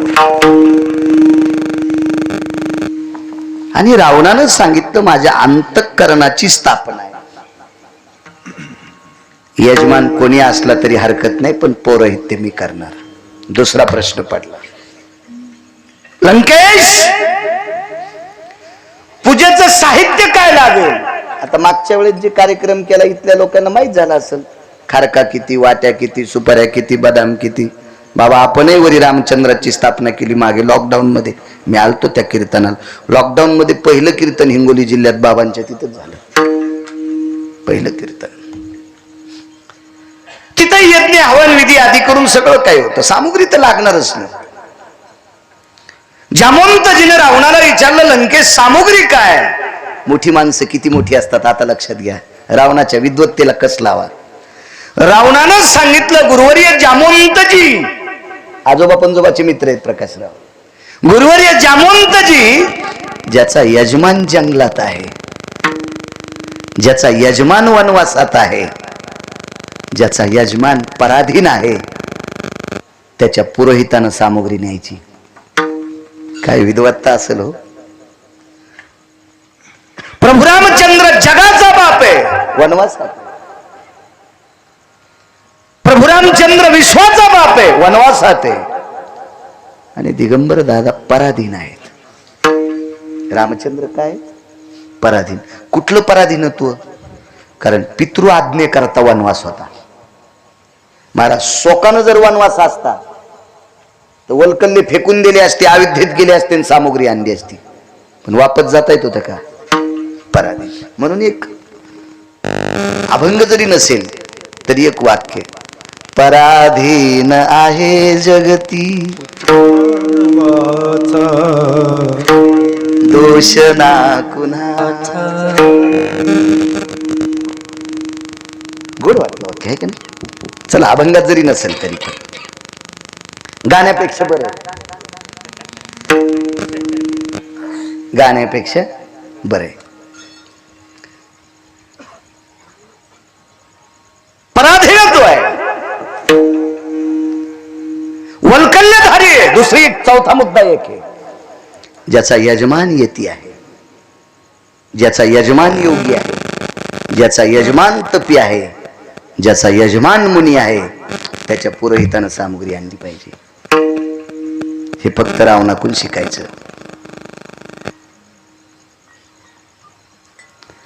प्रधान सामुग्री तयार. बाबाजी जामवंताचे डोळे रडत नव्हते, हृदय रडत होतं. हृदय. काय रावणाची विद्वत्ता आहे. काय वानवातानं पुरेवानी. टाइम संपला ग.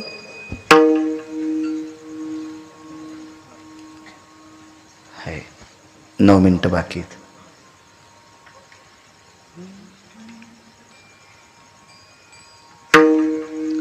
व्हा पुढं तुम्ही. जामवंतजी गेले, सामुग्री पाठवली, पूजाच्या देवता स्थापन केल्या आणि पाट 3 पाठिले. एक स्वतःला बसायला. 52 चंदनाचा पाठ होता. मी फक्त पुराणातच नाव पाहिलं, 52 चंदन. असं दिसलंच नाही,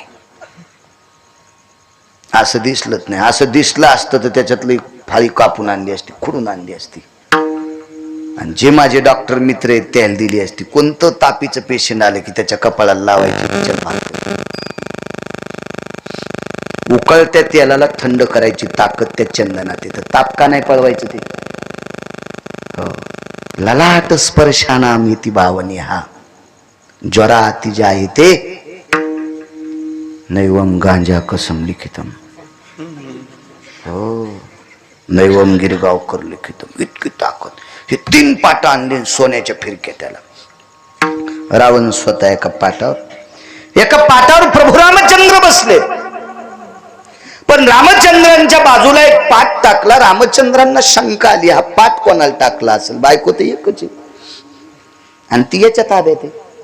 अशोक वाटिकेत याच्या ताब्यात आहे ना. मग या पाटावर कोण बसणार? आणि कोणाची हिंमत आहे प्रभू रामचंद्राच्या बाजूला पाटावर बसायची? शंका 8-9 येतात. 2 सांगतो तुम्हाला. प्रभू रामचंद्राला 2 शंका. आपल्याकडं यजमानाच्या हातात कंगन बांधित असते आणि त्या कंगनातल्या पुढचा दोरा त्याच्या पत्नीच्या हातात बांधित असते. आधी यजमानाच्या बायकोला नसते बांधित. आधी यजमानाला लग्न झालेलं असलं तर त्याला बांधित असते. मला वाटतं लग्नाच्या बाबतीत पण असंच आहे. मंडपात जाऊस तर नवरदेवाच्याच कपाळाला बाशिंग असते.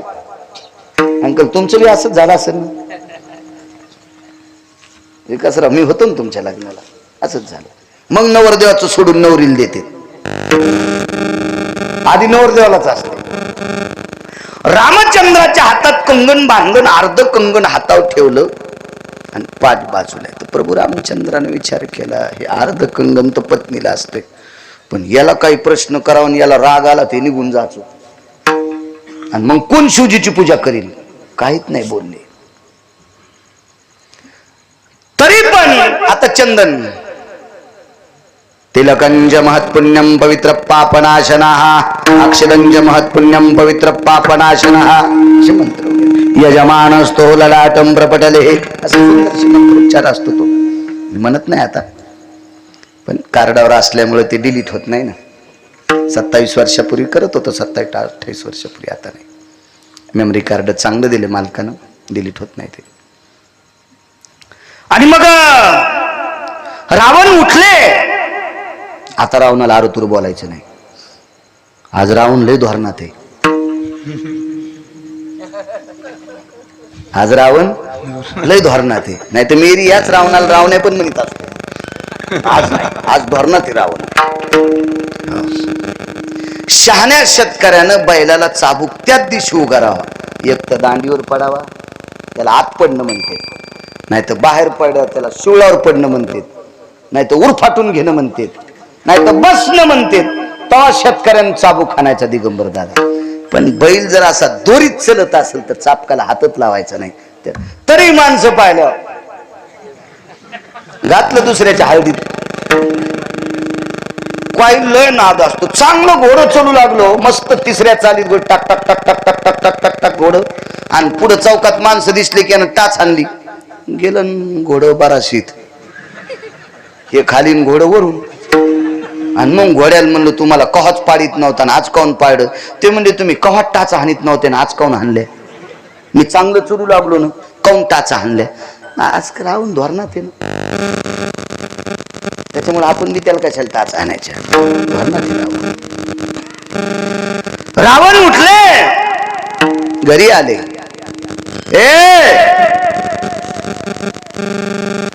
असं पण नाही म्हणलं, नुसतं पाहिल्याबरोबर वाकत वाकत एक पत्नी आली. काय तुम्ही 6 जणी विमानात बसा, अशोक वाटिकेत विमान घ्या. मंदोदरी वगळता मंदोदरीला सोबत घेतलं नाही. रावणानं 6 पत्न्या विमानात बसल्या. काय वान आता सांगतोय, काय वान विमानात बसले. रावण एका विमानात आहे, अशोक वाटिकेत विमान आलंय. पुन्हा एकदा सांगतो, रावण आज धोरणात आहे. बाबाजी रावणानं सीतेकडे पाहिलं नाही, मान खाली घातली. कारण आज यजमानाची पत्नी आहे सीता. यजमानाची पत्नी, काय आदर आहे महाराज. मान खाली घातली. आणि पत्नीला रस्त्यानं सांगितलं होतं घरून निघतानाच असं असं सांगा. रावणाच्या 6च्या 6 पत्न्या विमानातनं खाली उतरल्या आणि सांगितलं, सीते तुझे प्राणनाथ प्राणवल्लभ, तुझ्या ललाटीचे मालक, तुझे पती परमेश्वर मर्यादा पुरुषोत्तम रामचंद्र, काही अंतरावर भगवान शिवजीची स्थापना आहे आणि तिथे पूजा चालू आहे. पौरोहित्य करण्यासाठी आमचे मालक आहेत आणि लग्न झालेले एकट्यानं पूजाला बसून याच्याकरता तुला न्यावं लागतं. तुला इमानात बसायचंय. आणि 6 बायकांसोबत 7वी स्त्री सीता विमानात बसल्या. रावण रावणात स्वतःच्या विमानात आहे. रावणाचं विमान त्या तीरावर अगोदर पोचलं. खाली उतरले रावण, आपल्या पाटावर बसले. आवाज दिला, ए आणा ग. 3 आणि 6 जणीनं सीतेला पाटावर बसिलं. राहिला प्रश्न, कोणी कोण बसिलं. बसू द्या कोणी कोण, डावी कोण किंवा उजवी कोण. काही माणसं लय नाकान वांगे सोलणार. हा बायको इकून असावी. अरे तू काल परमार्थात आला सुंबळ्या. तू आता जवळून गेला तर ढवळ्या कोंबड्यासारखा वास आला तुझ्या अंगाचा. तो दात पडल्यावर चावून गेल्यावर मला घातलीस तू आम्हाला शिकितोय. काय कोणाला महाराज पहिल्यासारखे राहिलेच नाही. काय शेपटी आल्यात का त्याला. तू तरी कुठं पहिल्यासारखा आहेस. तू आता धोरणात आलास, सगळं वाजले.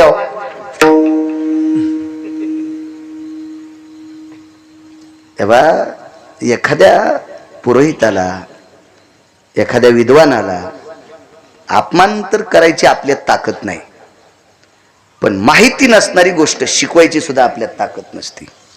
वारकरी संप्रदायाच्या दंडकानुसार पत्नी डावीकडे असावी. आईसाहेब सुद्धा दोघांच्या डावीकडे होत्या. अर्धांगी पार्वती डावीकडनं, वामांगी रखुमाई डावीकडनं. आणि पुराणाचा जर दिलासा घेतला, शास्त्राचा वेदाचा, तर उजवीकडनं सुद्धा बायको बसवता येते पूजेला आणि डावीकडनं सुद्धा बसवता येते. कारण दोन्हीपैकी एक अंग पतीचं असतंय. हे मधात कार्य करायचेच नाही. चला पुढे. आईसाहेब बसल्याबरोबर प्रभू रामचंद्राला वाटत होतं आपण रावणावर काय वळून टाकावा. पूजा आटपली आणि पूजा आटपल्याच्या नंतर दक्षिणेचा संकल्प सुटला. काय होतं उद्याला? रुमाल नाही तोंड पुसायला. काय द्यायचंय? बाबाजी पाणीच खाली पडत नव्हतं. रावणानं सांगितलं आशीर्वादाचा आशीर्वाद देऊन टाका. तुमचा जो संकल्प आहे का त्याच्यात आशीर्वाद देऊन टाका. तर प्रभू रामचंद्राने विचार केला, याला मारण्यासाठी शिवजीचं बळ मागून घेतलंय, याच्यासाठी शिवजीची इतकी आटोकाट भक्ती आहे आणि याला देऊच काय? आणि ज्या शिवजीची स्थापना केली त्या शिवजीनं 7 कोटी घराचं गाव सोन्याचं दिलंय आणि आपण काय द्यावा? बर जंगलात येत आपण. रावणानं सांगितलं ज्याचा यजमान जंगलात आहे तिथं पुरोहितानं त्याला काही मागायचं नसते, काही मागायचं नसते, काही मागायचं नसते. ठीक आहे, सुटला संकल्प. पण पत्रकार लय भयानक बोलणारे असतात. पत्रकार काय प्रश्न करतील काय सांगताच याचं नाही. मी त्या काळातले सांगायलो, आताच्या मला काय घे नाही, आपल्याला काही ज्ञान नाही त्याच. पण त्या काळातली सर्वात 1 नंबरचं पत्रकार कोर असेल तर श्रुती नावाची पत्रकार होती. आणि या श्रुती नावाच्या पत्रकारानं प्रश्न केला, लंकेश आतापर्यंत जे जे पौरोहित्य केलं तिथून दक्षिणा घेतली, इथून दक्षिणा का घेतली नाही? रावणानं सांगितलं, श्रुती माते, पैशाची मालकीन लक्ष्मी ज्याची पत्नी आहे, अशा लक्ष्मीचा पती ज्याचा यजमान आहे, त्याला मागायची काय गरज आहे? त्याला मागायची काय गरज आहे? श्रुती शांत. श्रुतीनं तिथून विमान काढलं, समुद्राच्या तीरावर विमान आला आणि प्रभू रामचंद्राला प्रश्न केला, जगदानंद कंद जगतपती, रावण कशाच्या बळावर आणला? प्रभू रामचंद्र म्हणले, आपल्या बळावर रावण येत नव्हता. बायको देत नव्हता तर येत होता का? बायको देत नाही तर येतो का देऊ? आपल्या बळावर नाही. विमान अशोक वाटिकेत गेले. सीता वापस नेली बरं पुन्हा. दिले गेली ते, त्यानं वापस नेली. प्रभू रामचंद्राला वाटलं आता पूजेला आणलं आपल्याला देतं का? रक्तपात करायचं कामच नव्हतं. गुरुवारी त्यानं पुन्हा वापस नेली सीता, अशोक वाटिकेत नेऊन ठेवली. श्रुतीचं विमान पुन्हा तिथं. आई साहेब बोल माय, रावण कशाच्या बळावर आणला? तिने सांगितलं, मला काही माहित नाही. मला त्याच्याच पत्नी न्यायला आल्या, मी पूजा केली, त्याच्याच पत्नीने पुन्हा इथं आणून डांबून ठेवले राक्षसनीच्या दाताचा वास घेत. त्या राक्षसनी का पेढा खात होत्या, का बासुंदी खात होत्या, का त्या घी चावल खात होत्या?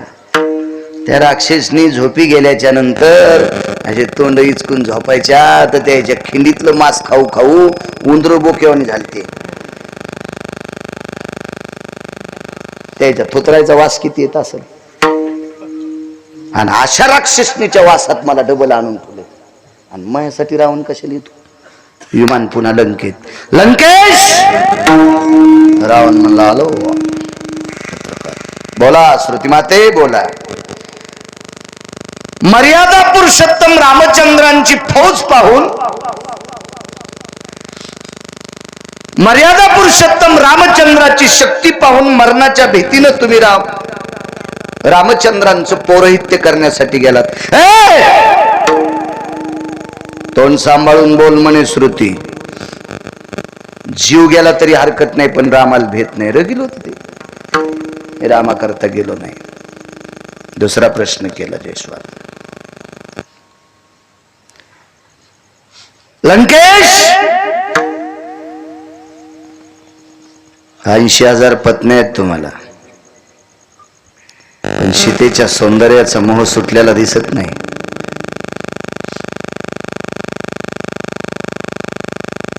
घोंगडेच ना आणलं तुमचं यजमान, पैनिक.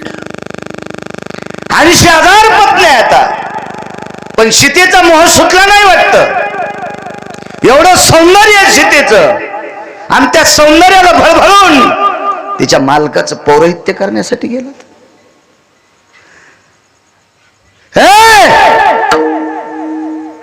माझ्या पत्नीच्या पायाला चिटकलेल्या मातीच्या कणा इतकं पण सौंदर्य सीतेकडे नाही. असं गिरगावचा बाळू इचकीत नाही. पुराण सांगते, पुराण. इतक्या सुंदर रावणाच्या पत्न्या होत्या, म्हणून आपल्या गाथ्यात सुद्धा पुरावा आलाय. 80 सहस्र सुंदरा कामिनी, 80 सहस्र सुंदरा कामिनी.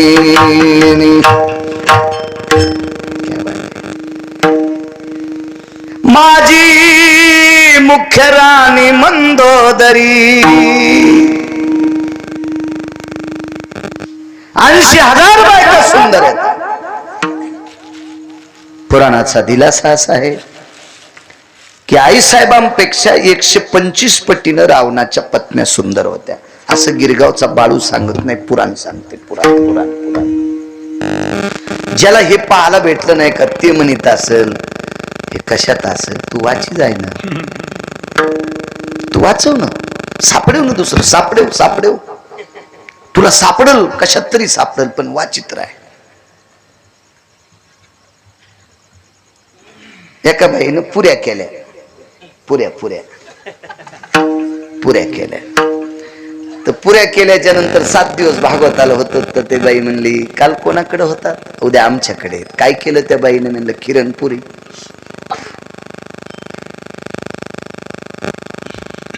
त्या बाईनं दुसऱ्या दिवशी करंजा केल्या. आमच्या समचे म्हणले बाईनं करंजा केल्यावर म्हणलं गव्हाच्याच्यात नाही बी, ह्याचा काय विषय. तिसऱ्या बाईनं पुरणपोळ्या केल्या, गव्हाच्याच्यात मध्ये. जसे एक गहून प्रकार बहु, अशी एक जुनी म्हण होती. एक गहू आणि प्रकार बहु, एका गव्हाचे जरी इतके पदार्थ होत असतील तर या देशात पुराणाचा व्यासंग पकडण्याची कोणाची माय व्याली, कोणाची हिंमत आहे, कोणाची ताकद आहे. बघत राहा, बघत. हजारो वर्ष आयुष्य मिळालं तरी अभ्यास संपत नाही. इतका गाढा प्रचंड व्यासंग या भारत देशातल्या ऋषीमुनींच्या परंपरेचा व्यासंग आहे. आपण काय करू शकतो. काय माणसं हे बुटकं भर पाणी घेऊन दुसऱ्याला आंघोळ घालायचा लय नाद. बुटकं भर पाणी घेतलं म्हणलं करा आंघोळून. ते म्हणलं तो तोंड धुतलंस का, ते म्हणलं परत दिवशी धुतलं होतं. म्हणजे यानं थोत्तर धुतलं नाही, त्याला आंघोळ घालायला चाललाय. अशांची संख्या जास्त वाढली. अभ्यास करणं गरजेचं आहे. महाराज कोण्या दिवशी कधी बाप जन्माला येईल काय सांगता येत नाही. एके दिवशी बोलून गेलो मी कीर्तनात, बाप जन्माला येत असतो. गुरुजी गायनात पण, पकवादात पण, कीर्तन करत पण. कारण कवा बाप जन्माला येईल काय सांगता येत नाही. कारण इतकी प्रचंड विद्वत्तेचा व्यासंग झालाय. अभिमान करायचाच नाही. मला लय वाजिता येते, मला लय गाता येते, आणि मला लय कीर्तन सांगता येते. मुकाट्या बस कंटुल्या. लय झाकलेले हिरे येत ते उघडे पडे ना तर तुला बायकोपशीच गप्पा आणावं लागते. मुकाट्या बसले येडेवाणी करून. त्याच्याकरता आपण अभ्यास करणं गरजेचं आहे. अभ्यास करणं गरजेचं आहे. एक पैलवान कोणी दिसला की असंच करायचा, दोंडत थापटायचा. बाया दिसल्या तरी बी. एक बाई म्हणली फसक्या माया काय दंड थापती तू, अजून पिवळा झाला नाहीस. ज्या दिवशी हळकुंड अंगाला लागल ना त्या दिवशी दुमता तिमता होशीन, बाजाराला पिशवी घेऊन पळशील. बाया दंड थोपटी तू रे सुंबळ्या. ह्या पण ते पैलवानकीचा गर्व. असंच एक नातू होते, एका म्हातारीचं पैलवान होता, आणि तिथे गेलं. ते पाणी देऊ लागलं हळदीला. हळदीला पाणी देऊ लागलं, म्हातारी भाकरी करू लागली. पैलवान कुठे, हळद बेजवायला गेला. काय येईन लाईन गेल्या. तवरक पैलवानीच्या घरीच बसलेला, ह्यो घरी आल्याला दोंडत थापू लागला. ते म्हणलं मी तर 9 क्विंटल बदाम खाल्ले तर, आणि हळद भिजवायला असा कुठं पैलवान असतो का. समजायचंच नाही मी कोण्या गाडीत आलो. काहीच नाही. कधी कधी रेल्वे डबे वाजणारे पण आपला गर्व जिरू शकते. हो, रेल्वे स्टेशनला वडापाव मागून खाणारी बाई भारतात गाजली नो.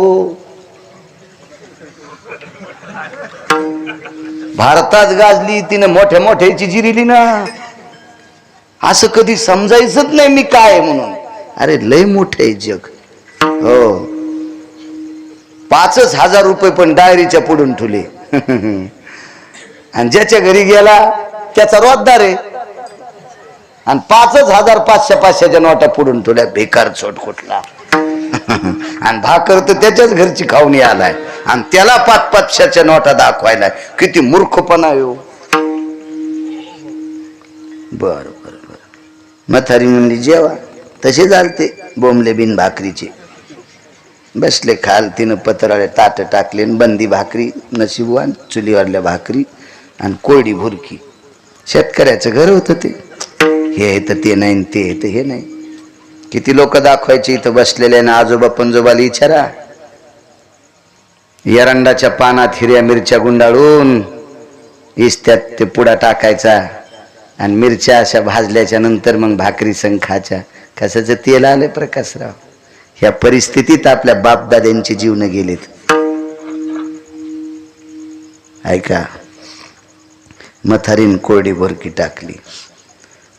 पहिलवाना संघचा मित्र होता. संघचे लय शहाणे बाप्पा. अजून बी नवरदेवापेक्षा सोकोनेच हरामखोर. हो, मला टावेल पाहिजे आणि घरी कशानं होत तरपशी तू. आणि तिथे टावेल मागायला उचल्या कुठला. वजन आणतो तिथं. संघचे म्हणले आजीबाई तेल. म्हातारी म्हणली वाढ रे. कळडी वाढ्या होत्या, कळडी भाजून कळडी. ते म्हणले आजी या कळडी येतात, ह्या घाण्यावर न्यावं लागतात, त्याची आरड घ्यावं लागती. म्हातारी म्हणली बाप्पा आमच्या इथे सगळे कामात माणसं आहेत. आम्हाला घाण्यावर जायला आणि आरडी घ्यायला टाइम नाही. ज्याला तेल खायचं का ते कळडी पिळीत येत. अशा कळडी पिळीत येत. पहिलवान म्हणला कळडी पिळणं आणि कसं तेल निघल. त्याच्या सोबत एक नवीन लागलं होतं. ते म्हणलं असं थापटीतून इथं घाल ना कळडी. ते म्हणला मुकाट्या बस ना. ते पहिलवानाला थापटीत असतात, कळडी कुठे पिळत असतात का सोंबळ्या. आणि ते म्हणलं मग ह्या घरी तर पिळूनच तेल काढतात. पहिलवान म्हणला मुकाट्या बस बाबा, चुकून आलो तर आपण रे बाबा. ह्या म्हातारीच्या नाताच्या नाही नादी लागायचंय. म्हातारी जरी इतकी गुंगवायली तर नातू का असोल. तर ते एक जण असं टोचू टोचू. तर म्हातारी म्हणली थांब दादा तुला तेल देते. त्याच्यात पात्रावरल्या कळडी घेतल्या आणि म्हातारीन पिळल्या बरोबर टळ टळ टळ टळ तेल निघलं. एका भाकरीचे 5-5 घास केले आणि पटकन गाडीत बसले. बुटाड तिथंच विसरले. म्हातारी म्हणली अरे बुट न्या ना.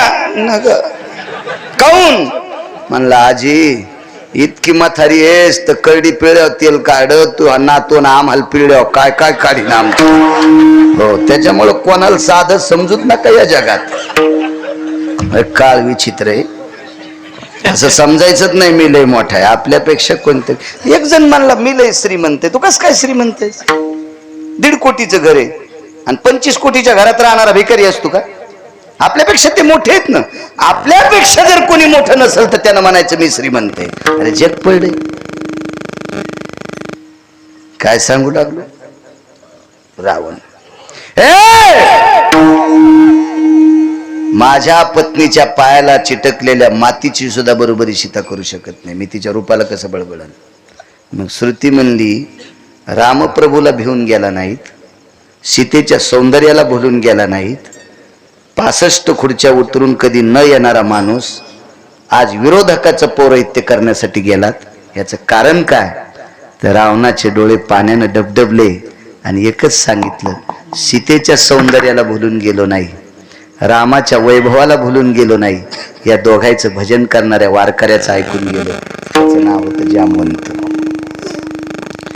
महाराज लंकेचा राजा रावण भजन करणाऱ्या जामवंत म्हणजे अस्वल. अस्वलाच्या कुळात ऋषाच्या कुळात जन्माला आलेल्या वारकऱ्याचा शब्द मोडू नये याच्याकरता रावण पूजेला गेला. म्हणून मालक पहिल्याकडे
महाराज भजन करणाऱ्याची ताकद इतकी मोठी आहे.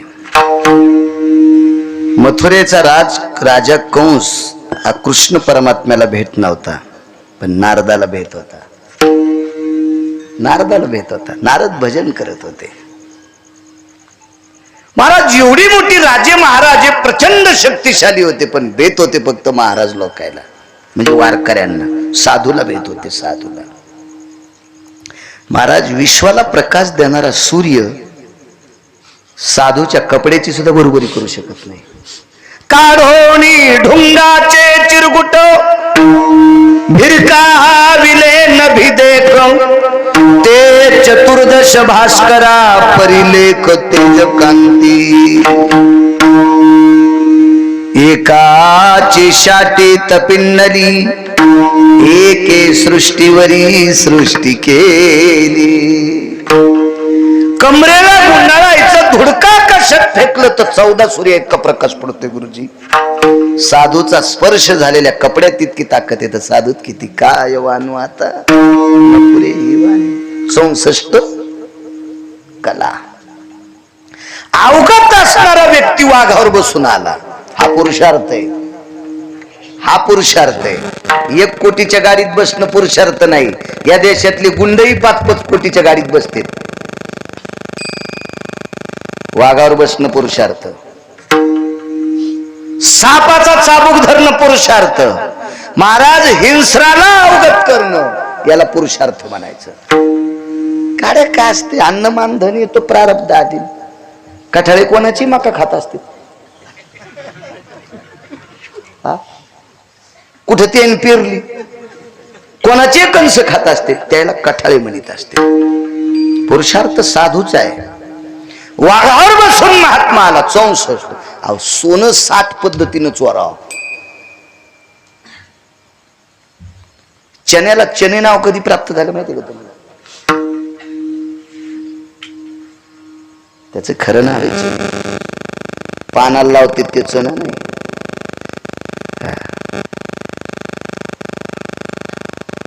मेयाम चुन्याचे निराशी हस्ता स्वर्णाचे निराशी मग द्रव्याची नाशी हेम पावे. 1 तोळ्याच्या सोन्याच्या 2 अंगठ्या घालायच्या. शेअर घ्यायचा. अश्विनी ट्रेडिंग कंपनीवर जायचं शेनगावला आणि 50 क्विंटल चणे शेरानं मोजायचे. 2 तोळ्याच्या अंगठीतलं 1-1 ग्राम जर सोनं नाही कमी झालं तर पुन्हा गिरगावकर कीर्तन करणार नाही. तेजाबालांना भेटणार सोनं हरभऱ्याच्या आंबीला भेटते. हरभऱ्याच्या आंबीला भेटते.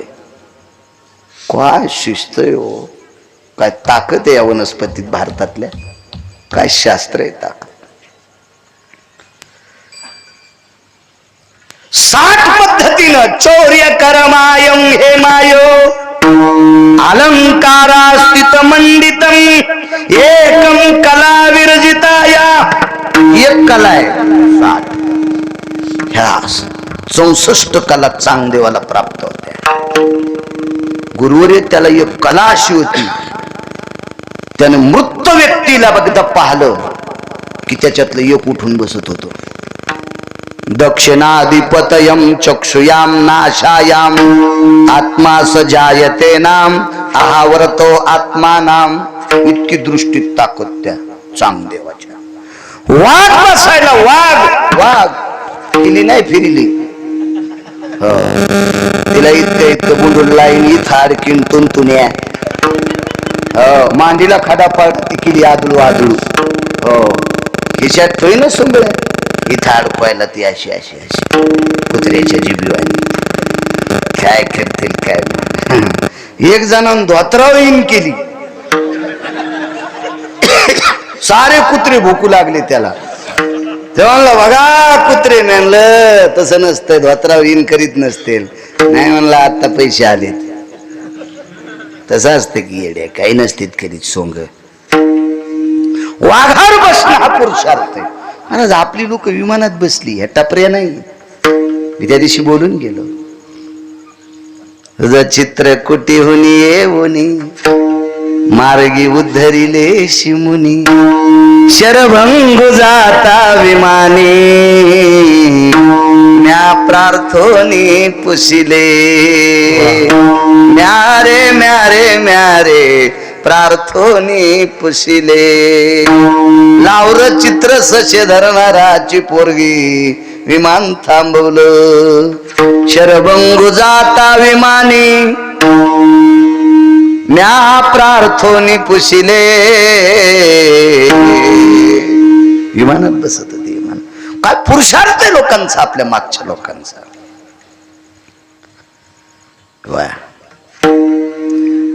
या देशातल्या साधूनं नाव पाण्यातली आकाशात, पाण्यातली आकाशात, पाण्यातली आकाशात पाराशर.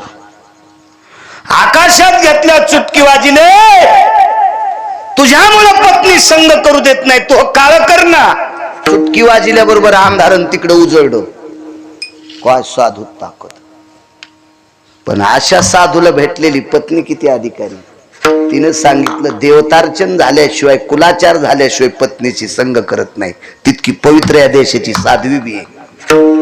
म्हणून या देशात रत्नांची संख्या जास्त आहे. गुरुजी मानवी रत्न या देशात जास्त आहेत.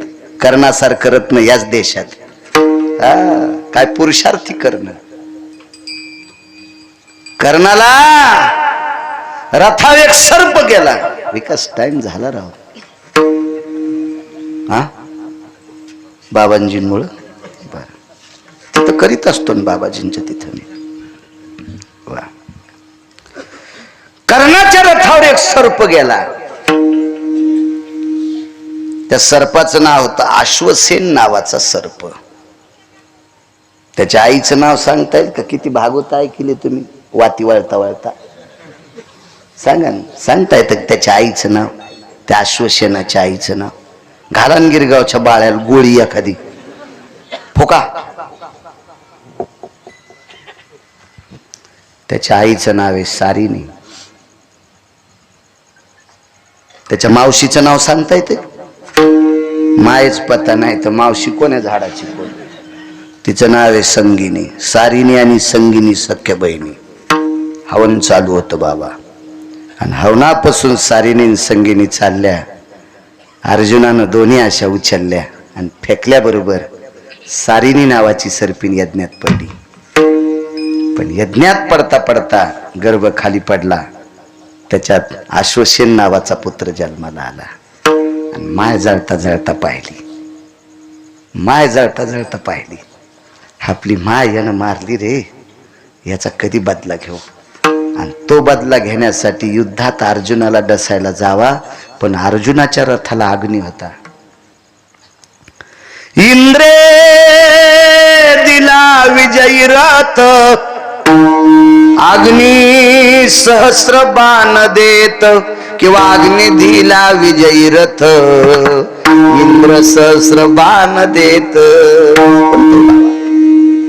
मग अग्नीच्या सानिध्यात सर्पाला जाता येत नाही. सर्प गेला कर्णाच्या रथावर. काय पुरुषार्थ आहे, काय पुरुषार्थ. आणि कर्णाच्या पायापाशी असं स्पर्श केला, खाली पाहिलं, डोळ्यातून पाणी आलं. मला मदत कर. काय? तुझा आणि माझा शत्रू एकच आहे. कोण? तुझाही शत्रू अर्जुन आहे, माझाही शत्रू अर्जुन आहे. कर्ण म्हणला माझा कशा? म्हणले हो युद्धात काय नसते म्हणले. तो मारला मला राज्य, त्यानं मला मारलं त्याला राज्य. मग अर्जुन मारायचं काम मी तुला मदत करतो. तुझा शत्रू कसा? माझी माय यानं जाळली म्हणले, आणि याला चावण्यासाठी मला अग्नीमुळे जाता येत नाही. तुझ्या बाणावर मला बसव आणि तू बाण मार. एका सेकंदात अर्जुनाला चावतो. कापरासारखा अर्जुन जळाला पाहिजे. सरप धरला आणि फेकाडून द्याला. मूर्ख कुठला? माझ्यासारख्या पुरुषार्थी करणारा तुझ्यासारख्या पांचटाची मदत घेऊन जय प्राप्त धिक्कार असो म्हणला अशा सुराचा. त्याला कर्ण म्हणतात. आणि म्हणून हा कर्ण मृत्यू पावल्यावर पंढरपुरातला मालक रडत होता आणि अर्जुन हसत होता. अर्जुनाला पत्ताच नव्हता कर्ण किती पुरुषार्थी. काय काय वैभव या लोकांचं. जर त्या अश्वसेन सर्पाची मदत घेतली असती ना गुरुजी, तर अर्जुन कधीच जळाला असता. कधीच नाही. इतके पुरुषार्थी लोक आहेत. आणि अशा पुरुषार्थांना जन्म देणाऱ्या तुम्ही आहात. राज्य, राणी व संपत्ती. पाराशरांची बायको इतकी हितवान. देव कर्म झाल्याशिवाय पत्नीशी संग करता येत नाही. काय पुरुषार्थ असेल स्त्रीत्वाचा. हा पुरुषार्थ. वाघावर बसून चांगदेव आले. दादानी पाहिलं.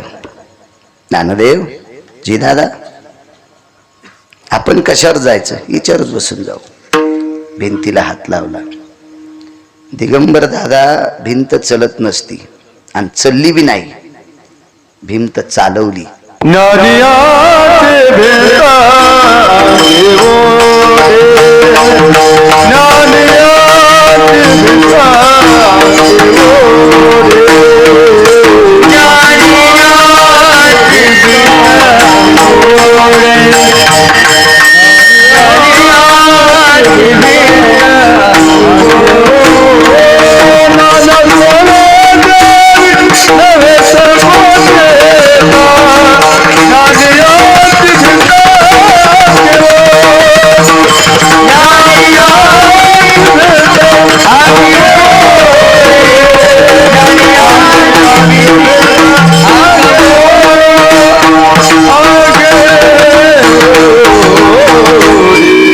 भंगिरी बोंबलतेत महाराज. ज्ञानोबाराय भिंत कशी चलिते? तुला कोण म्हणलं चली?